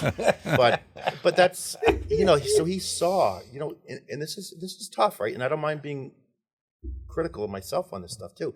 But a lot of the stuff that my son went through when we were young, he remembers. It's going to sound bad too, so let me paraphrase. He's like, Dad, I think the big house. Different big house. Oh yeah, the house we lived in. That's not terminology. You got to be careful with that stuff. But and his other memory was, and this makes me sad, and he knows this. We've talked about this, so this is nothing we haven't shared. But his memory of me in his early developmental years was me traveling all the time, right? And and as someone that wasn't the best dad going through that and not realizing some of this stuff, because you always think, I'm doing it for my kids, I'm doing it for my family, my parents, everybody else. All they want is time, right? And I didn't give them that time as much as I should have in the beginning. I thought wrongly, I go to Tennessee and I came back with a Tennessee hat. North Carolina, I came back with North Carolina Tar Heel shirt. You just it's tough stuff, but it's not the same as time. It's not the same as time, and yet I find myself, still now at this age trying to make sure that when something happens to me, and I mean, who knows, right? For any of us, but for me, probably a little sooner, and but you want to leave something. Yeah. You want to leave something for them financially and as a legacy, and something that if they want to take over, they can take over, and that's a part of what I'm doing here, rightfully or wrongly. That's awesome. Yeah, It's an incredible story. So, like, do you have, like, is there competition out there? Like, oh yeah, there's is there a lot of it? There is, again, one of the biggest money goes after, for the most part, the big guys, right? So even though they're now in the States, nobody's doing what we're doing, and I think I started off the conversation like this.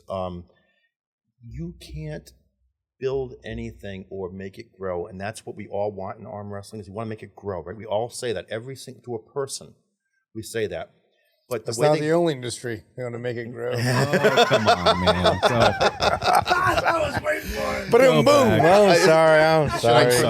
Should I turn that picture over? Come on, man. But that's you don't make the business grow by having the same people. I mean, everybody wants to have fun and do this, right? It's like if we got together every, Tuesday to do this or whatever, and just, you got to have other ways to make it grow, and you got to bring people in that are not used to seeing it or being to it.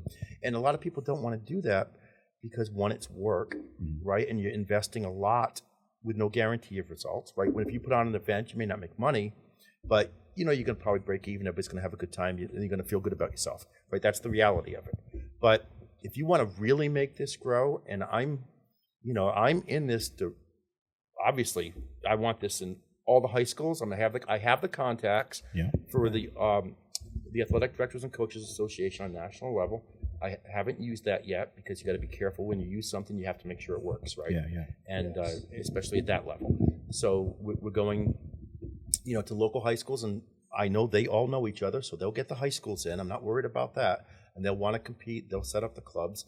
We'll do the fundraising to help them with it. And I say we'll do it. We have the connections with companies that can give away free travel certificates, whether it's gift cards or vacations, Sponsorships. And then we can add that to it. And one of the biggest ways I think they make youth sports especially grow is scholarships. Is there yet a scholarship opportunity? Funny you mention that, because again, I go back to my 3 or 4 months of thinking, right, and really lost, back last quarter of last year, and that's one of the things that we're doing. So one of the things, not this year because it's just not in the budget this year.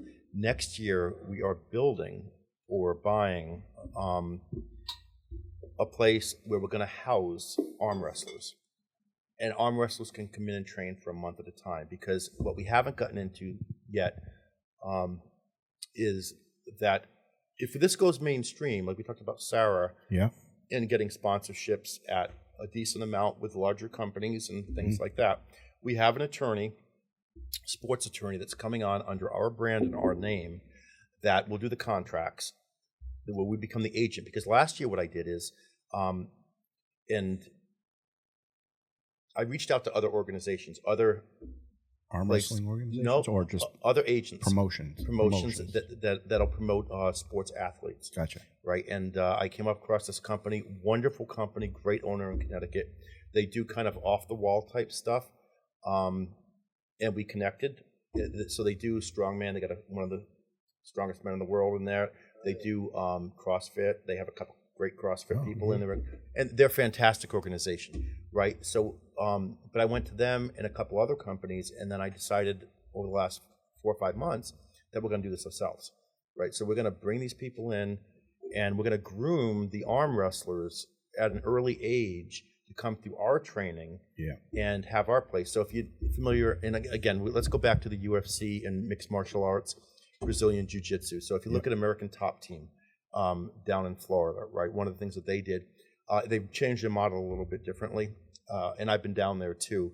One of the things that they did is they set up a program where if you wanted to do this full time, they would represent you. You'd come in and train at their place, and they would make X amount of money on whatever they could put you out there for and you could earn.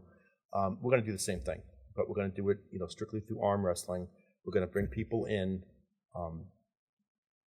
train them in a certain period. We're not going to do like the American Top Team did early on, where they housed people specifically, everybody in one spot in like a college dorm room, basically is what they did. They found out that didn't work very well. And now that they have to have the people that they need to come in on their own and live locally to make it happen.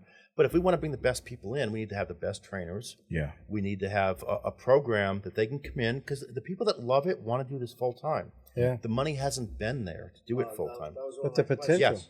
Can you make a living at this sport right now? You couldn't. You're starting to be able to make a little bit money, but you still need a full time, unless you're one of the top people, like I've talked about, big super heavyweights, right? They all got the big contracts. Yeah. To go to this other place. That's not sustainable for a lot of people or a lot of reasons, right? That's not a model I would want to. You lose money every time, right? Yeah, when you do something like that, you're paying way out more than you're getting in. You hope at some point you get bought out faster, so you come out with a nice profit, and that will probably work for them. But to me, I would rather have 10,000 people spending $100 a month with me for as a what we call a Fight Club member. So we had talked a little bit about some of the. Nobody talks about this. Nobody talks about Fight Club. That's the first. Nobody talks rule. about Fight Club. First Well, rule. I'm here to break that rule. Oh, okay, all right.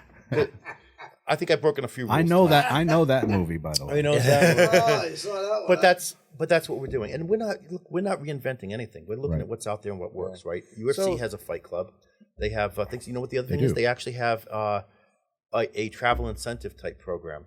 Yeah, the difference between the UFC and boxing and everything else, and so like somebody once told me that soccer is the most popular sport in the world. In the world, yeah. And it's the most popular sport in the world because you have to buy one ball, and that's it. So you have to buy a ball.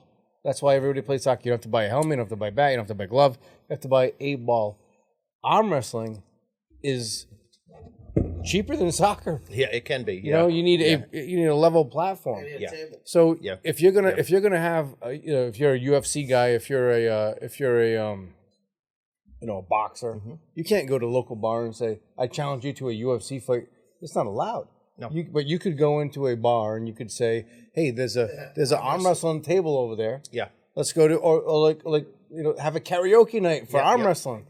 Every coming Tuesday up in night, charge. we come have up in charge, In Canada right now, we push, and the same thing we're going to do in the States. Tuesday night is arm wrestling night in Canada. You always we grew up with every Tuesday night in Canada you have arm wrestling. It might not be in a lot of places yet, but we're getting there. But that's the theme, right? You have to have a theme. You have to have a movement. Yeah. You got to create a movement. If you don't create a movement, it goes nowhere, right? People have to want to be part of something bigger than themselves. So it happened at Brad's house, right? Remember that night I think we went to Block Island and we came back and we all arm wrestled. Yeah, we did. It was like everybody arm wrestled everybody. Yeah. And it happened for like an hour and a half. That's what happened. Yeah. And we hadn't met you yet. It was just arm wrestling. One the guy road. arm wrestled the other guy, and then for an hour, and then people were trying to re-arm wrestle other people. I mean, think about how many times. Well, at Adam up at Danny's garage too. Oh. We had the arm wrestling night that night with his boys. Didn't you say you had somebody on your we did. street that was like Adam Ray is Adam Ray? He's Adam Ray. He's a Staples Road arm wrestling champion. He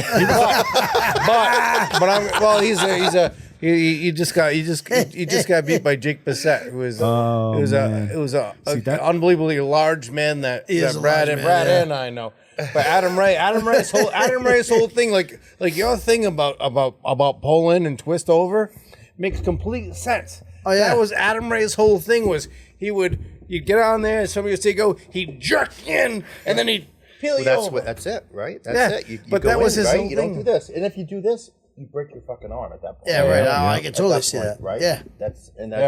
That's why one word for all of you. If you have no takeaways from this, take this one word away.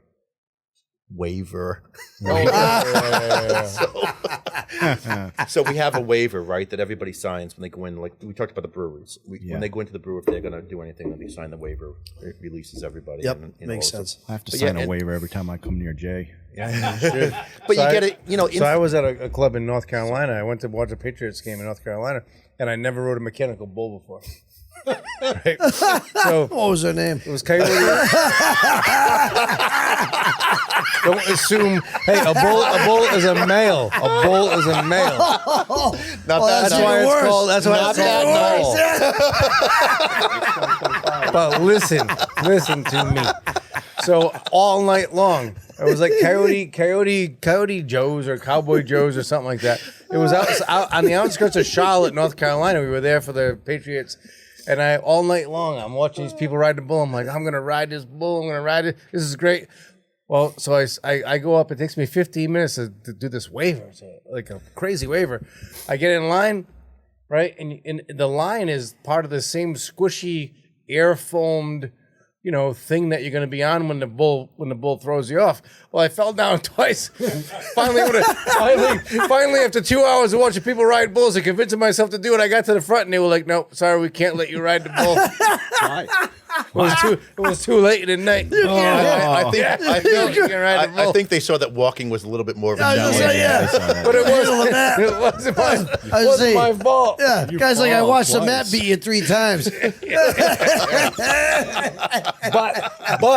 But I could have arm wrestled that. You could have arm wrestled that. There you go. Right, same waiver, same everything. And we get it instantaneously. In fact, the $12 came out of my account today for the waiver. There we go. Yeah. So, but yeah, I mean that's one of the things funny. you do to protect yourself with that. But yeah, it's a great way to bring business to the breweries. It's a great way. Yeah. And again, for what I look at, so my goal is to bring those gyms in that are close, right? Yeah. Because the gyms already know how to run their business. They're probably not doing as successful as they want to be. We can help them at no marketing cost themselves, bring in a ton more business, right? The upsell for us is we train their trainers and they become an affiliate for us. And that's the money. So it helps everybody. The breweries are happy. They have businesses coming in, and they can guarantee every Tuesday night they get a bigger crowd when they would have nothing going on. Yeah, especially on Tuesday, right? And every year that's they why double. you pick Tuesday. Every year 100%, breweries double every year. It's unbelievable. Yeah, It's crazy. Yeah. So I mean, I've got a system that I've used for the last year. It's all trial and error, right? You don't really know what's going to work until you do it, and if it doesn't work, you have to switch. But it's not really trial and error. You put Sarah in a brewery somewhere, and But, unfortunately, I can't get She was the fix to the error. No, I'm just but you know what? This is, I mean, so we had, and she's, still young, so I'm not going to say her name, but she was 15, right? She a junior Canadian national champion, same with the U.S., from Canada. She came in that day. You know what? And when my people were like this, when they walk in as arm wrestlers for things like this, they're stars. And this was the most amazing thing, right? The takeaway for me personally at Railway City. The arm wrestlers, and I didn't know this either, so I was working with this other company, the travel company, for this event. And what they did is they made beautiful posters, 1,000 times better than that, right? Because we had the high definition pictures to do that. And we talked about the event, we used it as promotion for the event. But when the arm wrestlers got there, they had all these posters there, and they were signing autographs for the first time in their life for people. Oh, that's awesome. feel big. And that's a big That's deal. got to be a great feeling, Yeah, that's a big deal. Well, I was signing the newspapers when I was accosted, not accosted, when I was protested by, signing newspapers. So, but this girl was 15, right? And now, and her parents were there, and we interviewed her. I mean, it's probably your dad's probably on that video that I showed if you've seen it or not. Oh, really? Okay. Yeah. So just I watched all the videos you sent me. Well, it's just great because she's 15 and she's so happy. Yep. She's doing great, right? She's doing great. And she feels good. She's going to school. She's excited for life, and then the whole family's involved. Yeah. So you can do that in many different ways. We're just bringing something, different that doesn't cost really anything. To me, like I had a friend growing up who was a hammer thrower, all-American hammer thrower. And, that's all in track. No. What do I think? Dodgeball. What do you say? Dodgeball. Oh, no. If you can dodge a wrench, you can dodge a ball. Dodge this. No. But I'm saying, so those track and field kids, they didn't do anything but throw the hammer. Yeah. That's all they did all day long was throw, not all day, every practice long was throw the hammer. And there were scholarships like for throwing the hammer. So there's and it's a 3 spins and you let go of the thing. They throw the hammer. I mean, obviously it's a lot more complicated about that, than that. But so is arm wrestling. Arm wrestling is complicated. Yep. But it looks simple to the outside guy. You taught us something tonight that we didn't know. I didn't know anyway. I know. And there's probably 900 different little idiosyncrasies of arm wrestling that you can teach. Absolutely. And if you have a coach that teaches you, why shouldn't it be a college sport? Why shouldn't it have scholarships associated And that's with the perfect age. But so our plan is in the videos that I sent, and I hope you guys post. So the first year is introduction, right? We have to find the right people to talk to and generate interest. You cannot in colleges. You cannot have, to my knowledge, I've never come across one where you could have a club sport approved in the first year. You have that trial period, you apply for it, usually first semester, and then you come around the second year. In the second year, you can have that. So in the way we promote it to the colleges and the students, the first video is talking about the process and how we understand the process, is what needs to be done. Second year, you get a club going. You get people, we have a local arm wrestler, professional arm wrestler that comes in as part of that, right? Ideally part of the gym, because again, these colleges with 35,000 people, they usually have 3 or 4 gyms on their own. But like when I was at URI, I ran a small school, we would go to Norman's, right? That existed there. That's where we would all work out. So same thing, right? If you have a trained, certified arm wrestler, and they cap.pro, so they come in and they help you out once a week, once a month, whatever it is. So you're training under a professional arm wrestler. They're also going to want more training, right? Once a week's not enough. Once a month's not enough. You're the professional. I want to come to you. Show me how to do this. I love this. Show me how to be better. You can meet me at XYZ gym, 5 minutes down the road. And for X amount of money, gym fee and personal training on it.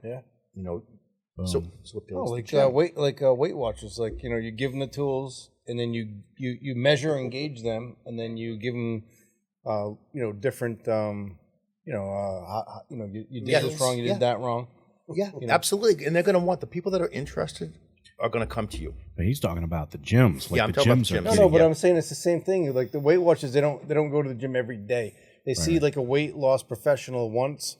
I'm not sure when it is.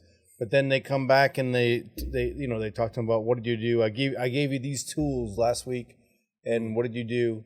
Oh, I did this a little bit. I did that a little bit. Well, you need to do this more and this less. Well, that's and do that again. And that's one of the things about being, having a professional train you. Yeah. You will go so much faster. Or when somebody's recording your progress. Right? Yeah, or buy the products. You can learn this on your own, right? But you can never, unless you're going with somebody. It's like unless you can watch jiu-jitsu all day long. Yeah. But unless you're actually going against somebody. Oh, it sucks. Yeah. You need to feel that, just like, and that's no different than arm wrestling, right? You need to feel. It's a little different from arm wrestling. Well, it's the same type of thing, right? It lasts a little longer, and it's crushing, and it hurts. It does hurt. It does hurt. A little different, but I hear what you're saying. You can't watch arm wrestling on. You got to feel it, right? And that's the whole thing. Yeah. And that's where they get out of the clubs. And I'm telling you, lately, as an older man, arm wrestling sounded good to you? No, arm wrestling. You feel it more the next day or the day after than you do when you're doing it. Not when you do it a few times. Oh yeah. When you do it, when you get drunk and you do it once every 3 years. That's if you have 15 beers, you won't feel it too much. No, that's what I'm saying. You don't feel it that night, but you feel it 2 days later. Next day, a couple days later. So. Like to the point where you're thinking about going to the urgent care and saying, "What the hell is going on?" So you have somebody I knew happened to. So we're going to start trying to wind this down a little before we go way over 2 hours. So hold on, I got a quick question for you first. Oh, okay, go ahead. So that table, the arm wrestling table, you have a little joystick thing that if I'm a righty, my left hand's on it, right? Yeah. Am I allowed to pull on that as hard as I can, or like what is that for? Well, he's got a good experience with that. He just likes to pull on the nose. No, I saw that. Unfortunately, I envisioned that when I came in. I don't know why, but you guys are the worst. So actually, all kidding aside, that's how you can get hurt with that, right? So, Sarah actually pulled her shoulder out. Wow. Because you're with a non-arm wrestling arm. Yeah, because you can again, arm wrestling, you can use your legs, you can push on the that. And it just, I mean, sometimes it's just a freak thing. Yeah. So sometimes you can use that as leverage as much as you can. Yeah. Man. And even your legs wrapped around the chair and stuff like that? Absolutely. No kidding. Absolutely. I didn't know that. All right. Again, not for me, because I got the shortest arms and shortest legs in the world. But, my dad was. Put the joystick a little closer. Yeah, I like I like the movable table with a joystick, and I like the button on top, but not every arm wrestling table comes with one of those. That's what I'm talking about right there. Sometimes you got to bring your own. Dr. Evil. Dr. Evil, that's right. So you have quite the store of products. Yeah. Share with us. Tell us where we can find this stuff. And so there's a couple things. If you're a high school or if you're a college, and if you want to learn more about the arm wrestling aspect and how that can benefit your students, especially if you guys are having budget cuts and things are tough. Which we are. What a segue into our next conversation. There we go. Segue, No, seriously, yeah. It's we have pullafterschool.com. You can go there and see some of the products that we're offering there. Well, my son does that, but I don't think it's... Oh, come on. Come on. I don't think that was .com. I think that was .ai. So pull after school. I think it was Pull after school. .hub. Yeah. .hub, yeah.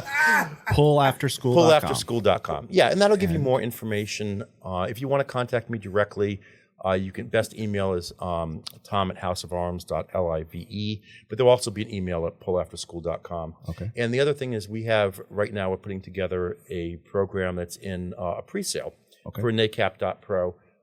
So that is geared towards people that want to be certified in arm wrestling. One, to learn it, because there's a couple different programs there. If you want to just learn how to do it effectively, and there are a lot of tricks and stuff too, like we were talking about earlier. Yeah. Simple stuff like that can put you at the Simple. I've unsuccessfully have been arm wrestling my whole life, or various degrees of success. And I never knew any of that stuff you said. And you were you rattled it off like boom, boom. Yeah. I'm like you guys must know this, boom, boom. I'm like, I don't know any of that. And so some of the other stuff I brought tonight, we can deal with it at a different time. But some of the stuff before I got hurt again, training at the gym, there's certain equipment. We can take some pictures and post the pictures. Sure. And put that stuff up there, because like we talked about Devin, right? Devin's whatever he is now, 270, 280, can't bench press 250, but he will beat 99.9999% of the people in the world, no matter their weight, no matter their skill level, at arm wrestling, right? Because it's different muscle groups, right? You're working with your forearms, you're working with your back, you're working with, you never want your palm to go up, and that on the offensive side, that's what you want, right? Yeah. So people train differently, and that's why Larry Wheels lost to Gabby, right? Were you supposed to? Yeah. So that's the NACAP Pro? Yeah, NACAP Pro. How do you spell NACAP.pro. NACAP.pro.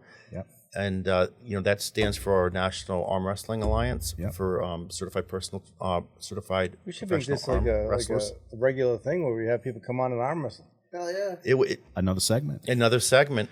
No, we'll do it. After the political stuff that goes on. Yeah. When they're all ready to fight, right? There you go. We're going to settle it with arm wrestling. Hey, That's a great idea. Great idea. go take it to the school committee. Yeah. And put Maybe it right tonight. So you have a A lot lot of arm wrestling going on there. like the gloves and things. Like where do Yeah, people we have get gloves that coming stuff? on. So the gloves will not be out officially for a couple months. We have other products that are coming out, from energy drinks to coffee. We have a craft beer called Top Roll that'll be coming out. No kidding. Yeah, be Put right it up there on the bar. Yeah, perfect. So where do people find this stuff when it comes out? They'll find it at the same places, right? Okay. There'll be a link there, and it'll eventually go to houseofarms.live. Right now, it's a placeholder for some other stuff, but eventually, in the next couple of weeks, it'll go there, and that'll be. There's also a let me just see if I get shop HOAcollectibles.com. So shop HOA houseofarmscollectibles.com. That's where we have products that are coming out over the next couple of weeks. You'll also see all our products being available there. Stuff from our arm wrestling tournaments. So the covers we have in the tables will be signed by the arm wrestlers and stuff that you can buy. That just they're one of a kind type stuff. Nice. Things along those lines. So again, you got to try. Part of building something pretty much from scratch is putting something out there that people can't normally get, right? Now it means something to them. This is the only one of its kind, right? So now, you can't get it anyplace else. It's a couple autographs of the people that did it, and that's part of the whole thing. And and like the official Cumberland Unfiltered podcast, Raccoon Skull. Exactly. You can't get that. Matter of fact, I should have him sign it. Sign the Raccoon Skull. Should have him sign it. Anyways, so. But yeah, those are where you can find our stuff, and more products coming out. The gym gloves I'm really excited for. They look great today when they came out. Maybe I'll get a pair. Yeah, absolutely. Well, you got some. So we have the House of Arms crates that are coming out. Oh. They're going to be again. I'll send you some pictures tomorrow. You guys will get them. Hey, I got to tell you, you guys are on the top of the list because we're talking. You're going to have the October 24th to 26th rings that we had made in that too. Those are collector's items. They're not cheap. Wow. All right. It's good stuff. So people can get those every quarter, right? Okay. So and it's all stuff exclusive to our arm wrestlers, different products. Just fun stuff, right? Just awesome. And to keep arm wrestling on top of mind for the people that are really into it. So those websites that you mentioned, that's the best place to find information. Yes. And then socials. Do you have any social medias? We are low on the social media stuff right now. So we do have a YouTube page. We do have an Instagram page, but all that stuff is coming out. I'll send those to you. Those are all brand new for us because we're tying that in. We had stuff, we pulled it back because we're tying that into that weekend. Do you want to promote any of it now, or do you want to wait? No. Let me send that to you in the next day or two or three, because I want to make sure I get everything right. Perfect. And so we're still working on that, and but that's tying into what we're doing on the 24th or 26th of October, which is really our. Is that going to be televised? That will be. I guarantee you, and I can't say some things. I guarantee you, that weekend you will see us on ESPN. Really? Awesome. Yeah. All right. Awesome. So we're going to have a live watch party here. Yeah. I like it. Okay, I don't want to put that out. Yeah. Because that might not happen.